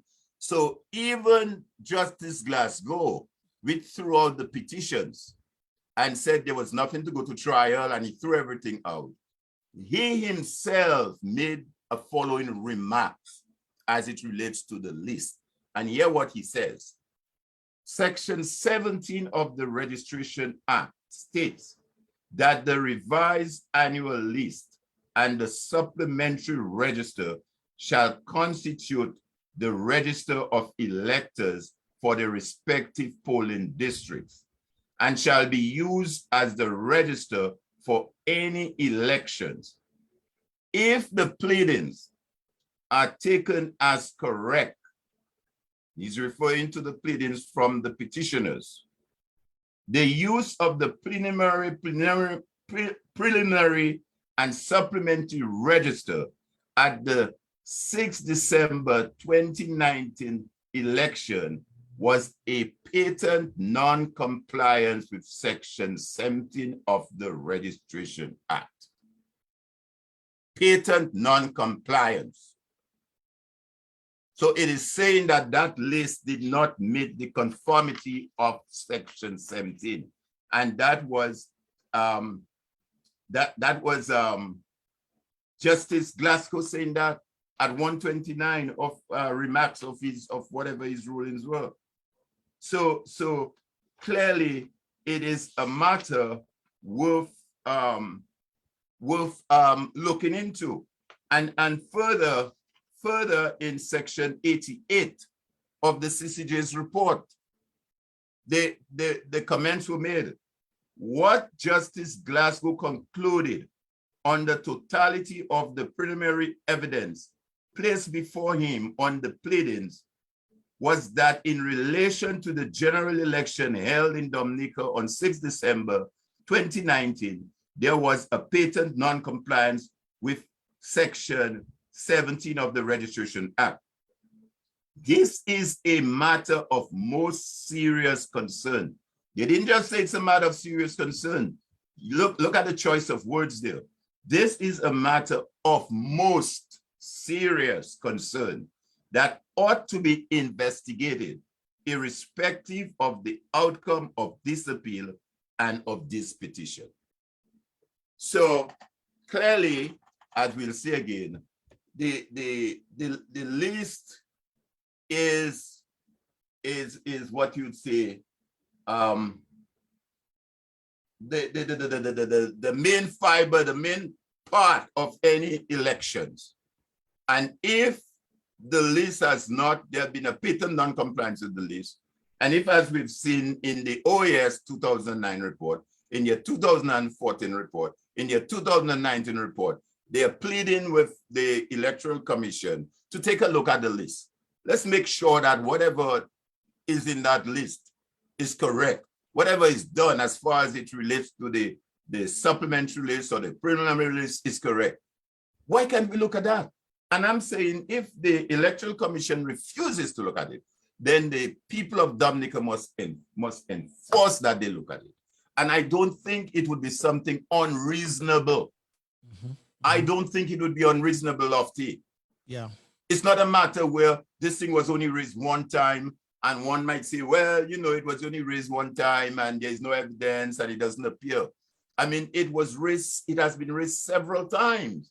And even more recently, the CCJ, the justices are saying, hey guys, if this thing, based on how it's presented and based on what Justice Glasgow is saying, for whatever it's worth, we need to look into this thing. Yeah. Which is going to be part of the reform.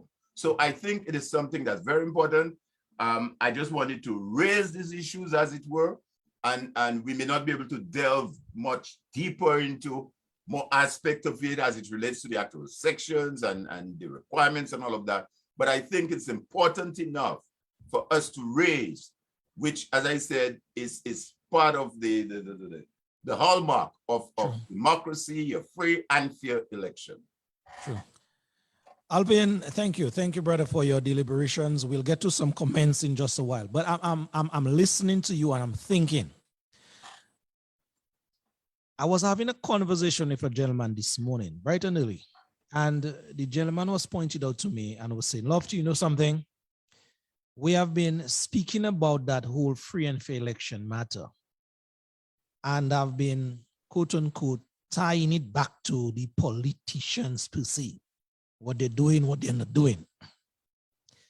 He was asking me, what is it that the Electoral Commission and the office, the Electoral Office and the Electoral Commission, how should we bring them into the fold, as it were, to apply the next, because they are the organizations that are there to make those words come even more alive as per the CCJ words.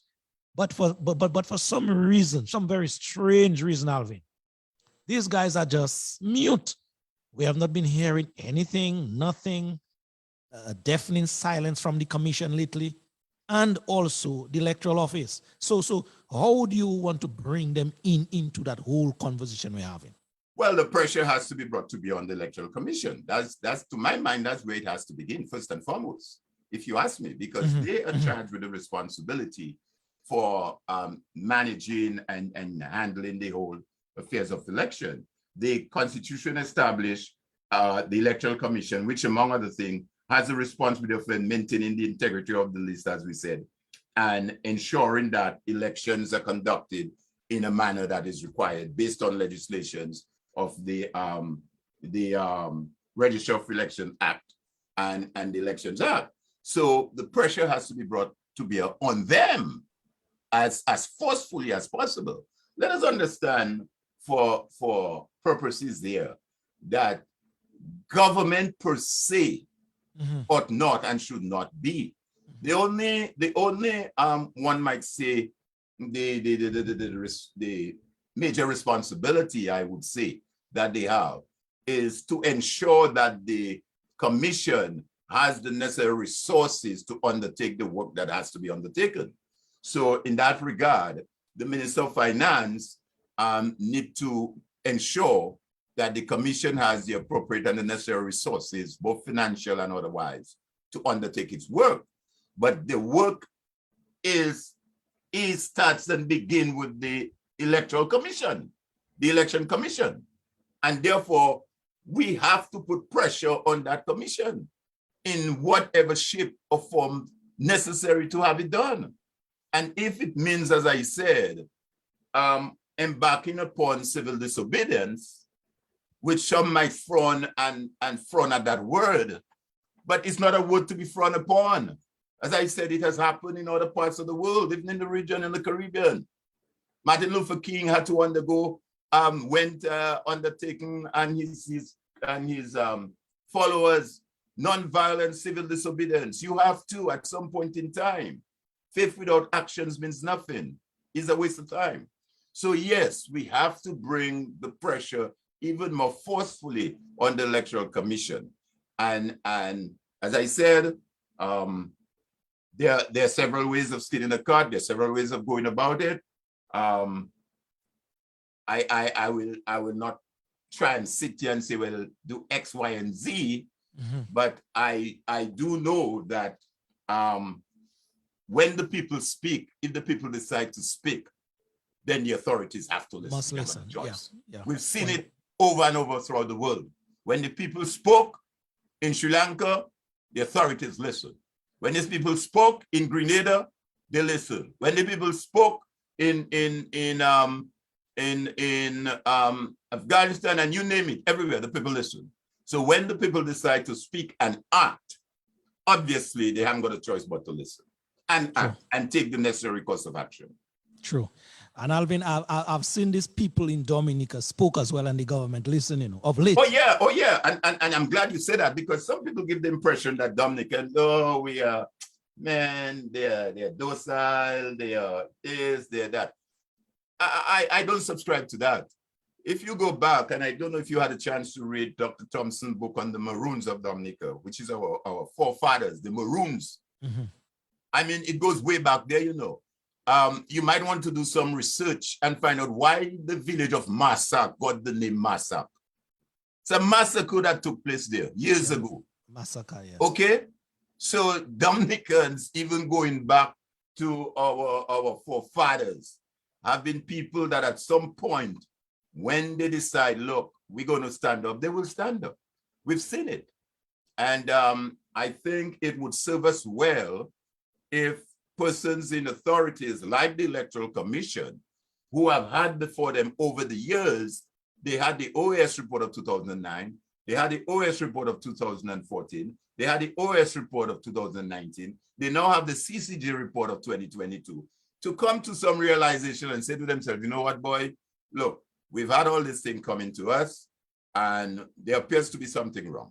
Let's sit down and figure this thing out and put some wisdom into it. But when you have politicians, and that is why politicians ought not be directly involved in the political process, whether it's the Dominican Labour Party, the United Workers' Party, the Freedom Party. Once you have the politician hands, fingerprint on that, then it is tainted. True. As the CCJ have indicated in their conclusion. True. That is the reason why the Constitution, it is so designed that the commission, the chairman and members are creatures of the Constitution, so that they should not and ought not take any directive authority from anyone. True. So the question again remains, Dominicans need to take action, and I'm confident at some point action is going to be taken, in light as it is of the CCJ report. Yeah, before we get to the comments, Mr. Thomas, you spoke of our ancestors, brought us back in the days, which is good. But when I spoke of late before, I remember clearly well in 2017, the people spoke. The people of Dominica stood up outside their parliament on High Street, where this bunch, this very corrupt bunch, I must say, was going to legislate, bring into law treating and bribery. And the people stood up and said, we ain't having that. And they had no choice on that day, Alvin, after numerous attempts, but to back down. Hence today, bribery and treating is still illegal, still an illegal act or activities. So the people have spoken. It's just that the people need to continue to speak in much more, much more vociferous terms and tones that will get this government to understand free and fair election is not for one party or one set of people. It is for a country. Exactly. And so if we let our country slide into what we don't want it to, then it is left to us. But I believe Dominicans are getting the point that, hey, it is time for us to rise from our laurel and continue to speak like we spoke before and let this government get it in some way, shape, or form. Exactly. You are absolutely correct. And one would further say that if at the time you were going to legislate, and like you say, Lofty, what was being legislated was going to make shooting and bribery legal, and you as a government felt that that piece of legislation wasn't in the best interest of the citizens, then I think the responsible thing to do was to go back, go back to the drawing board, look at it, listen to your people, and go back to Parliament and have it reflect the will of the people as far as the reform or the amendments to the legislation. But then to come around and say, well, we went to Parliament and the opposition do this and the opposition do that and they didn't want to, and all, it's childish, it's foolish, you know. And as a matter of fact, this legislation by of right should in some shape or form be determined, reviewed, and looked at by the commission even before it gets to the stage of Parliament. They're the ones that's supposed to do all of that, you know. This shouldn't be some bit of legislation that the what you call it, the Attorney General or whoever the drafters will just got up one morning, drafted and said no. It's not like that. It's the responsibility of the electoral commission. The election commission, they are charged with that responsibility. So any legislation that has to go to Parliament has to have the full blessing, endorsement, and input of the election commission before it goes in any shape or form as a legislation before Parliament for approval. So you're right. The people did in fact take certain position, and now the action of the position must be to let the commission undertake what needs to be done. True. And present whatever legislation that has to be presented to Parliament. And as I say, the government responsibility is to ensure that as the Minister of Finance, that the necessary resources, the finance, the monies, and the resources are there so that the commission can undertake its work. Yep.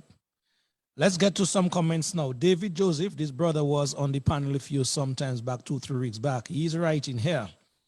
The Attorney General, I guess when you're on that point of the Attorney General, he's saying here, the Attorney General is part and parcel of the problem. Roosevelt Skerritt, he says, and his bunch of criminals masquerading as politicians will do anything to remain in power because it is that immunity that is saving their collective. Use a word there, but I'll use buts instead. All right? Dominicans need to wake up the hell up and take back the country. Too much illegalities, too much corruption, too much victimization, too much of that nonsense. That is the comment of Brother David Joseph out there listening somewhere. Larrock Martin Carroll says, faith without action is dead. You mentioned that a while ago, Thomas. Lara continues, we need a revolution. The time is now. Lydia Francis writes, from 1st of August, St. Lucia passport is going up from $80 to $250. The country don't need to change the passport and the price now. That is a comment from Francis. Let us see if we can take some more comments here as we're moving on. Daily come back and writes, the dishonest government, remember everything is for a time and a season. Okay. Brenda David says, we all heard, open quote, if the pleadings are correct, close quote, we all understand English. Let us take another one here from Carol Olivaci Bruni. She writes, he has a lot to learn. Poor thing, I guess. She's referring to somebody else here. Let me skip this one from Lara because we took her already. Peter Carbon is writing here, former Minister of Agriculture in the ULP government. He says, the Dominican people must hold the Caribbean leaders responsible for facilitating the stealing of elections in Dominica. They silence the people with the guns the day before elections. Yes, Brother Carbon, I agree with you. Also, I will add to that as well, Brother Carbon, add to your comment in that the people of Dominica need to stand as well. So I agree that they were quote unquote hijacked, election hijacked, but you know, the Dominican people need to continue to stand. So, but yes, I agree with your comment. Mali Ostri says, that what I want Timothy Harris lose, he is one of them. That's what I want Timothy Harris to one of them. I guess she's responding to Brother Peter Carbon. Let me see if we can take some fresh names here in terms of comments. Marshall Dura said, I missed out today because of internet issues. Well, Marshall, you missed a lot, I can tell you that. And I will give an update on the cricket, Marshall. I know maybe you are watching the cricket as well. You were locked again. disappointment for some West Indies fans out there, losing the second one-day international versus India. Gertrude Dejan writes, Scarrett will not give any funds to electoral reform. That was Dejan's point here. Last comment before I go back to you, Alvin, it's Patricia Fontaine says, if the government don't want to hear, let them feel enough is enough. I just don't know why they don't want electoral reform. That was the comment of Patricia Fontaine. And the comments keep coming, but you know, I have to get back to you, Alvin. Yeah, let me just say to the, and it may sound a bit cliche, but sometimes we give Scarrett a little more credit than he deserves, you know, to be honest with you. Because that's why, Alvin, I choose not to mention Scarrett's name. Yeah, and similarly with regards to, that's why I said the Attorney General in my last program said that I think the Attorney General was extremely discourteous to the CCJ justices in his comments, because even when you read his statement, the way in which he wrote his statement seems to suggest that he was making representation on behalf of the Dominican Labour Party, of which the persons that were, the petition was filed against, as I said, were filed not as Prime Minister or as saying. Roosevelt Scarrett went up as a candidate in Vickers for the Dominican Labour Party. And as such, if there was an issue, then whoever represented him in court ought to speak on his behalf. The Attorney General there to protect and speak on behalf of the Dominican people, not on behalf of Roosevelt Scarrett, as Roosevelt Scarrett, a candidate in the Vickers constituency that went up as a Labour Party candidate. So I think therein lies the problem, where sometimes we don't differentiate the two. Let me just go back to the question of the Electoral Commission and to refer here to Section 38 of the Constitution. Section 38 of the Constitution captioned responsibility for elections. 38(1) states, the Electoral Commission shall be responsible for the registration of voters for the purpose of electing representatives and for the conduct of elections of representatives and senators, and shall have such powers and other functions relating to such registration and elections as may be prescribed by law. It says shall. It goes on to say in Section 2, in the discharge of its function, the Electoral Commission shall be assisted by a chief election officer, whose office shall be a public office, and the commission may give such direction as it considers necessary or expedient to the officer who shall comply with such direction or cause them to be complied with. I'm coming to the interesting section, Section 3. For the purposes of the exercise of his function under subsection 2 of this section, the chief election officer may give such direction as he considers necessary or expedient to any registering officer, presiding officer, returning officer, relating to the exercise of that officer of his function under any law regulating the registration of voters or the conduct of election, and any officers to whom directions are given under this subsection shall comply with those directions. Lofty, Section 4. The Electoral Commission may make such reports to the President concerning the matters for which it is responsible under this section, or any draft bill or instrument that is referred to it under Section 51 of the Constitution, as it may think fit, and if the Commission so requests in any such report, other than a report on a draft bill or instrument, that report shall be laid before the House. So you see what I'm saying? It has to come from the Commission.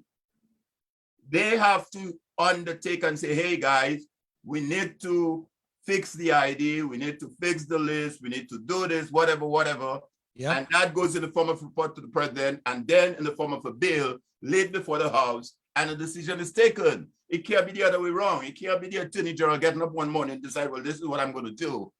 And obviously he has some role in it. I'm not ruling him out completely, but it is not a situation where he decides this is how I want it because the prime minister wants it so, and then it goes to the parliament. It has to come from the commission under the Constitution section 38. Without prejudice to the provision of subsection 2 of this section in the exercise of his function. Under this section, the chief election officer shall not be subject to the directions or control of any other person's authority. So he's not under any direction or control or authority of anyone. So that goes back to the earlier question that you asked. We have to place some level of pressure and take action against the Electoral Commission as well and get them to act. And if it's a question whereby that contract between us as a citizen and the government, you have a contract with us to do what is right, to do the right thing. And if you do not do the right thing, then we have a responsibility to take certain action that will cause you and allow you to do the right thing. And in taking those actions, it is not illegal, it is not unlawful, it is not unconstitutional.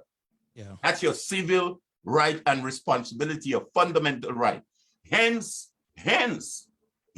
Lofty, the reason why the CCJ justices could have said in their final thought on the report,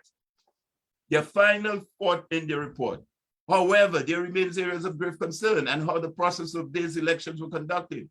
Future elections in Dominica ought not to proceed with these or similar things. So the CCJ recognizes that. The CCJ recognizes that as Dominicans, you have that obligation and that right to take action to ensure that those things, this electoral list, that section 17, as Justice Glasgow referenced, had some patent non-compliance, that irrespective of whether or not X, Y, Z are done, that this is a matter that needs to be looked into.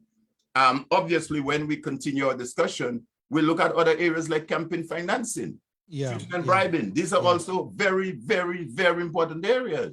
I mean, because clearly, if the incumbent, which is the government in office, which is under political party, can spend 10 million, 20 million, 100 million without any disclosure, that raises some serious concerns as well.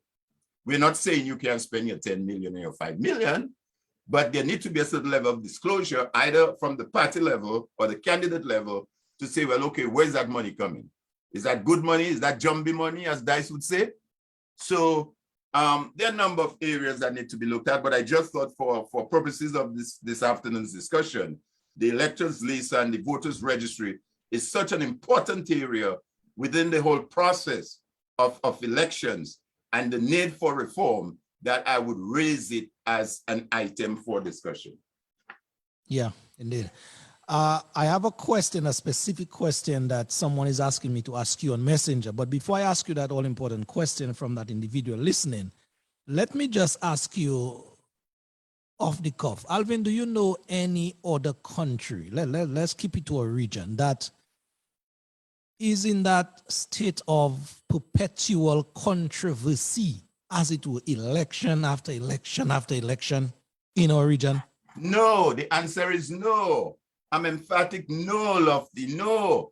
As a matter of fact, back in, I believe it was 2009, if I'm not mistaken, I believe, Mia Motley was one of those persons that came out here to provide recommendations and look into the whole question of electoral reform. Mia Motley, the Prime Minister of Barbados.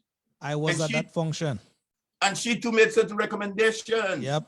And none of those recommendations were implemented. We held that meeting with Mia Motley in the basement. And Mia Motley look at the process and say, hey guys, I think you need to look at those areas, whatever areas. I don't have it readily available there, but I have a copy of the report somewhere where she made recommendations, and none of those were implemented. I just referenced to you the OAS report. So the answer to your question is no. And that is why I believe we now need to, in addition to what we have to do, we now need to raise those concerns at CARICOM level, at the regional level as well. Yeah. And say to his colleagues and the colleagues here, well, hey guys, this guy is part of your grouping, and he's not conducting himself in a manner that needs to be conducted as far as electoral reform is concerned. You guys need to talk to him and put some sense in his head, because no other island, Lofty, granted, nowhere is perfect. Reform is a very complex issue. It's an ongoing issue. It's an evolving issue. Yes. So I'm not in any way suggesting that where it does exist, that is perfect. It's not perfect. But the point I'm trying to make is that given the fact that we have had as many as 3 reports, I didn't even reference the Commonwealth, the OAS, and the CARICOM report. That's another report. That was remember these reports, Kerry just kick it. You know, he just keep these reports. The fact that we've had all these reports and nothing have happened, to the extent that the CCG has to come in now and make those comments that they make, tells us that something is not right. Yep. And that is why, Lofty, it is kind of disheartening sometimes when there are persons in Dominica, and even outside of Dominica, a few outside of Dominica, who tries to justify that position, who tries to explain and feel, well, oh, why Alvin and Lofty keep beating a dead horse of electoral reform? The elections have been good over the years. You'll hear that in some forums. Oh, we've had elections over the years and we've had no problems. The answer to that is no, it's not true. It's not true. It appears to have been good. It appears. And I think if you ask me, Dominicans are very patient people, because in the face of what they know and what other organizations have pointed out, that they have said, you know what, they'll still do the election. But I think the time has come now, given the CCG report, that the buck stops here. Yeah, we're no longer going to. We must put our foot on the pedal. The buck stops here. Sure. Based on the CCG report, we should not go into another election unless reforms is undertaken. And we got to bring the pressure to bear on the Electoral Commission. Yeah. Alvin, we are basically on the money now in terms of 7:20. That's where we started, 6:20. So we are 1 hour, but we'll take a 10 minutes just to kind of pull the program together. One point that you made that I really want to piggyback on. You said you had somebody had a question for me. Yes, I'll come to that question in a while. But you made a point about bringing these concerns about free and fair elections to the regional leaders. And when you made the point about Mia, who came here already, had a meeting with us in the basement of Gary Hotel and made these recommendations all the way back in 2009, 2010, I believe. It would be very interesting now, Alvin, as you touch on that, it just kind of dawned on me. We need to go back to somebody like Mia now. No, I agree. And really inquire of her now. What is it that she have to say to her counterpart in Dominica, having made those recommendations? What? No. 12 years ago? Yeah. And no move in that department. I don't have any difficulty with that. Put it this way. Is quote unquote a bright spark, a voice that you know most people listen to now in our region. Put it this way, so we need to get to her at least. Put it this way, Lofty. If you are in your family and you seem to be not behaving in a manner that you should, with say your wife or whatever, and I know this friend of yours that's close to you, I have a responsibility to talk to John and say, hey, John boy, I know you and Lofty are close. You're friends. You're a type. Lofty hasn't been doing right. You need to talk to Lofty. That's just a natural phenomenon. Talk to Lofty because Lofty not behaving in a manner that he should towards his wife or his family. And you think, so I think the same holds in that political case. True. That Mia is the Prime Minister's friend and is someone I think he looks up to. So I think it is just right to raise it with her, because Mia herself lately have been on the international stage, talking at various international forums, making various pronouncements about how the region should be and how who's taking advantage of the region. And I mean, she's been on a roll. So I would want to believe that charity begins at home. That you cannot now go on the international stage and take France and Germany and the US and all those countries to task for not doing certain things that they should do as relates to climate change and other stuff. And right in the region, you have a very close friend of yours in the person of the Prime Minister of Dominica, and you're not bringing to beyond him and say, well, hey, Mr. Prime Minister, I think this is a matter that you really need to address now. Me herself is an attorney, and I'm sure she must have read and saw the CCJ's report. So clearly, I think she has a responsibility. And whoever is now the chairman or the head of CARICOM have that responsibility as well. It's not just one thing for us to be singing Kumbaya about CARICOM and movement of people and this and that and all this nonsense. And when it comes to a fundamental matter as free and fair election, which, as I said, is the hallmark of any democracy, that we have the situation. Because I'll tell you one thing, if there is some problems in Dominica, as far as we may appear to be from Barbados, it affects the region. Because we are part of CARICOM, we're part of the OECS. So clearly what affects one affects all. So I think we need to do that. I think also we need to bring some pressure to the OAS. The OAS have been doing this for many, many, many years, the matter of electoral reform, not just for Dominica and the region, but the rest of the world. And I think we have to bring that pressure to bear on at every level whatsoever, so that as we say, we can get a reform undertaken. And it doesn't have to go in the way of hostility. No. I mean, I think we can all sit down in Dominica, the parties, the persons involved, civil society, trade unions, religious, political parties, and say, hey guys, okay, this is where we are. And then, as I said, the Electoral Commission has its role. It gets whatever submission gets to it. It looks at it and say, okay, I'm going to look at ID card. This is one thing we want to look. Let's look at the list because this has been an issue. Let's look at campaign financing. Let's look at 3-4 issues and get that out of the way. And as we go along, as I said, the reform is an ongoing process. We can evolve as we go. But clearly, if it's a question whereby the Electoral Commission and whoever outside forces that want to influence the commission feel that they can exercise those forces, then it's left for the people, as I said, to take this matter in their hand and create civil disobedience. True. Thank you, Alvin. Alvin, there's a question there posed by a person listening to the discussion. It's taking us a little off our lane where we are now, but I will ask you nonetheless on behalf of that person. He says, ask Alvin for me, having been head of the Civil Service Association for some years, is it normal that the present General Secretary of the PSU be in an electable position for over 30 years now? Well, again, I mean, my only response to that is that there again is an election process for the PSU. Mm-hmm. Now, unless I am aware otherwise, mm-hmm. If the process allows for the person to be elected, then it seems to me that the process is working for them.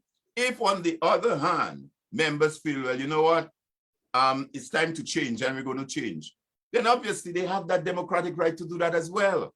So again, the point I would make here is that it is not necessarily, too often we give these individuals too much credit, because clearly I don't think it's a question where he gets up next morning or whenever the election is due and say, I'm going to retain and stay as General Secretary. I would hope and want to believe that, like in my time, they still have the position of General Secretary being elected, and members go to the AGM or their biennial and elect President, General Secretary, Treasurer, or whatever the case might be. I'm not aware that it has been otherwise. And it comes back to the question of we as members, whether we are members of the credit union, members of the trade union, citizens, being engaged, being active, and to exercise our responsibility to ensure that when it comes to the matter of elections, which have consequences, no matter where, at the political level, at the civic level, that we take this thing seriously. That'd be my response. Okay, and thank you for that response. There's a situation that I am being told of at the DPSU. Read that electable position that this person wrote about. I will not ask you or put that position to you, Alvin, because I know you cannot answer that question. But I will want to seek those answers from Thomas Later himself first, or even invite him here on the program so that at least he can ventilate on what has been out there in the public for some time as to he being head of that prestigious organization for some years. So I'll seek those answers from him, from the horse's mouth, as it were, and sure, I will get back to the listen public. Sure, I think that'd be a good thing to do. Bring him on the program and engage him and have a dialogue and a discussion. I'm sure he won't hesitate to come on board. I would hope that he would accept the invite and come and clarify and provide information for the listening public. Because I'll tell you one thing, the PSU has a major and critical role to play in the development of the country and the directions as well. Mm-hmm. So, and that is the sad part where you see right now in Dominica, folks are shying away from those responsibilities. When I say folks, I mean various institutions. You hear nothing from the DIC, they're quiet. I don't know if they still exist. You don't hear anything from the Employers Federation, DEF. I don't know if they exist. I mean, during the time of the electoral reform, yes, there was some sort of discussion going around. You don't hear anything from the Bar Association. They're extremely quiet. Last Sunday on the program, I raised a number of areas in the OECS Bar, Code of Ethics, where I personally feel that the Attorney General was discourteous. And the things that he said in that statement was in direct contravene to the OECS Bar Code of Ethics as a member of the courts. And you don't hear the Bar Association saying anything. A couple of years ago, they issued a statement when I think the leader of the opposition made some comments, but they are quite quiet on that. So that is quite puzzling, because in a democracy as well, you require those persons to not necessarily agree. I'm not asking them to agree, but when certain statements are made, like the one coming from the Attorney General, that I would want to think that the Bar Association should have something to say on that, because what he did, Lofty, he was not just questioning the CCJ, but taking them to task in local palace, saying to them that you are out of order. You step out of your line by saying what you said, and therefore I need you to clarify for me. Who does that? That the CCJ should clarify what they meant by their comments that they make. Who says that, Attorney General? I mean, come on. And you have a big silence there, and nobody says anything. So I think, again, I really want to compliment you and Civic Vibe for the work that you guys are doing, and the many other persons that are speaking out. I think sometimes some of us have to speak for the voiceless. This is the risk you take in a democracy.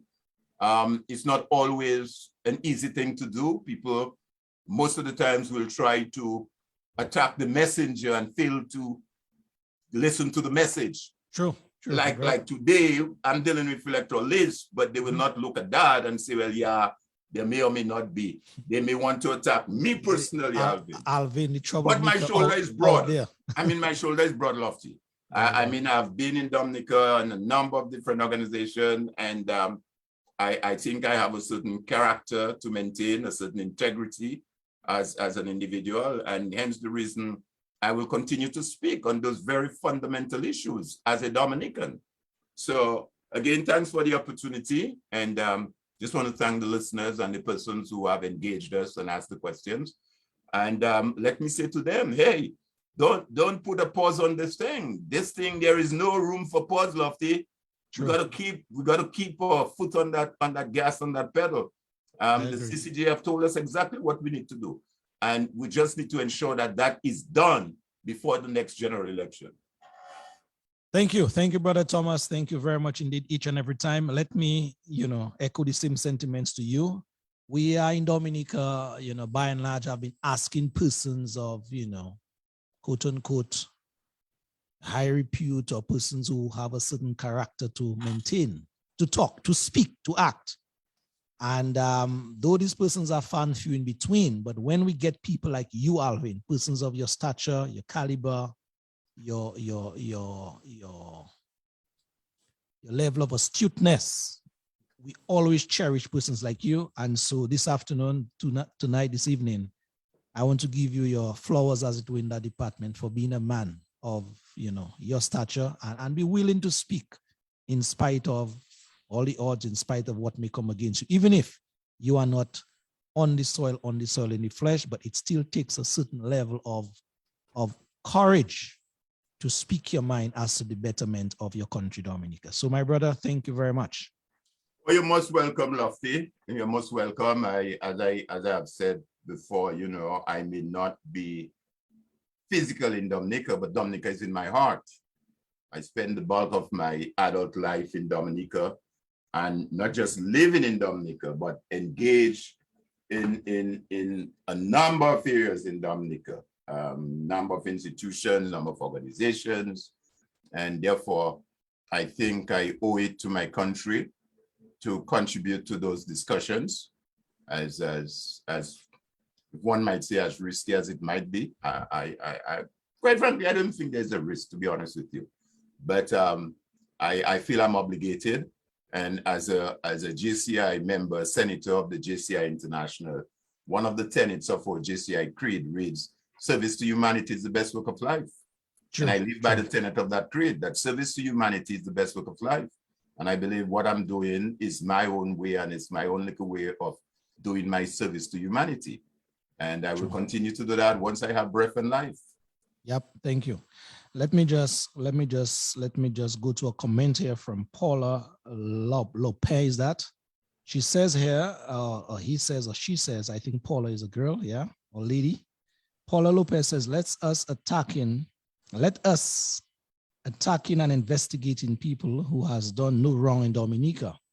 It continues by saying, Thomas Later and the DPSU have fought and had achieved much for the public servants with little support from members of the union who are afraid of standing up because of fear of victimization. Well, Ms. Lope, I agree with your comment. Thank you very much for posting it there.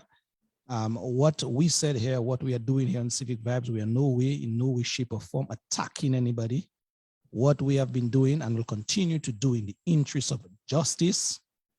When you hear certain comments around, especially where democratic principles are concerned, then we normally look and pry into those situations. And so I specifically did not ask Brother Thomas the question or the situation, what we are hearing on the ground. I said, I will ask Mr. Thomas directly, that is Mr. Thomas Layton directly, as to, if he wants to clear the air on what has been circulating on the ground. So there's no issue with anybody attacking anybody, character, investigating anybody. It's just a matter of we have to get to the truth, the whole truth, and nothing but the truth. And if there's nothing to hide, then there's nothing to shy away from. All right. So again, Doctor, well, I'm calling you doctor. I'm giving you a doctorate. Oh my God. Boy, well, my brother, I can give you a doctorate in a bit. You're giving me Bigfoot now, boy. Doctorate flying left, right, and center. Well, it's true, but I don't want it like that. But thank you very much, Brother Thomas, for coming in this afternoon. Hoping to see you sometime next week. No problem, man. Take care, love. To you. All the best. Have a good week. All right. Thank you. Thank you very much. All right. Bye. All right. Dominicans, that is it. We just heard from very interesting discussion with our brother Alvin Thomas somewhere out there. As we about to bring this program to a wrap, let me just give you guys an update. I said that before for those of you cricketing fans out there. I myself, I was hooked to that game this afternoon, but I had to come to the program. But in terms of an update, West Indies this afternoon made 300. Well, this morning earlier during the day, they made 311 for 6 wickets in their 50 overs allotted to them to bat. And so they gave India a target of 312 to win the match. India did that in a very nail-biting match, I must say. A lot of persons were on the edge of the seats, but India, kind of scraped it home with 312 for 8 wickets with 2 balls to spare. So India basically capturing the second 1D where it was held in Trinidad at the Queen's Park Oval in Trinidad sometimes earlier. 1 game to go. And so India basically have wrapped up the 1D series already. Let us see if West Indies can pull off the last one in terms of some pride here towards their name and their fans. All right, so that is an update. West Indies again losing to India in the second 1-day international that was held earlier this afternoon in Trinidad. All right, I'm going to play a number before I get out here. And this one from our brother from St. Lucia, I believe, St. Lucia. Just take a little listen as we take you out in just a while. So all those of you who stood with us this afternoon, who stayed with us, thank you very much. Those of you continue to listen, make your comments. You know, we appreciate you very, very much. Each and every one of you out there. Let's do this one. Take a special listen. I kind of feeling in the Calypso mood at this time. This one is from a brother called Morgi, and it's entitled Mwe Pe, meaning I am afraid. But everywhere I pass in, you should hear what some people that say.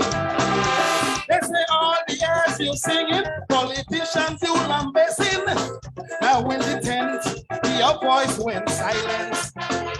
From the time man came in power, everything on hold till Central. But if was skinny, you roll your mouth already. Boy, the people mad, some of them sad, they in pain. That's why I can't stay quiet again. When I hear $2.6 billion, I hear China will take over. The guy in charge of all the money that we're getting from foreign countries. To be a citizen of St. Lucia, passport come cheap like toilet paper. I was afraid of the dark, so you bring the flag over. When still pass, I don't really swear. Hey!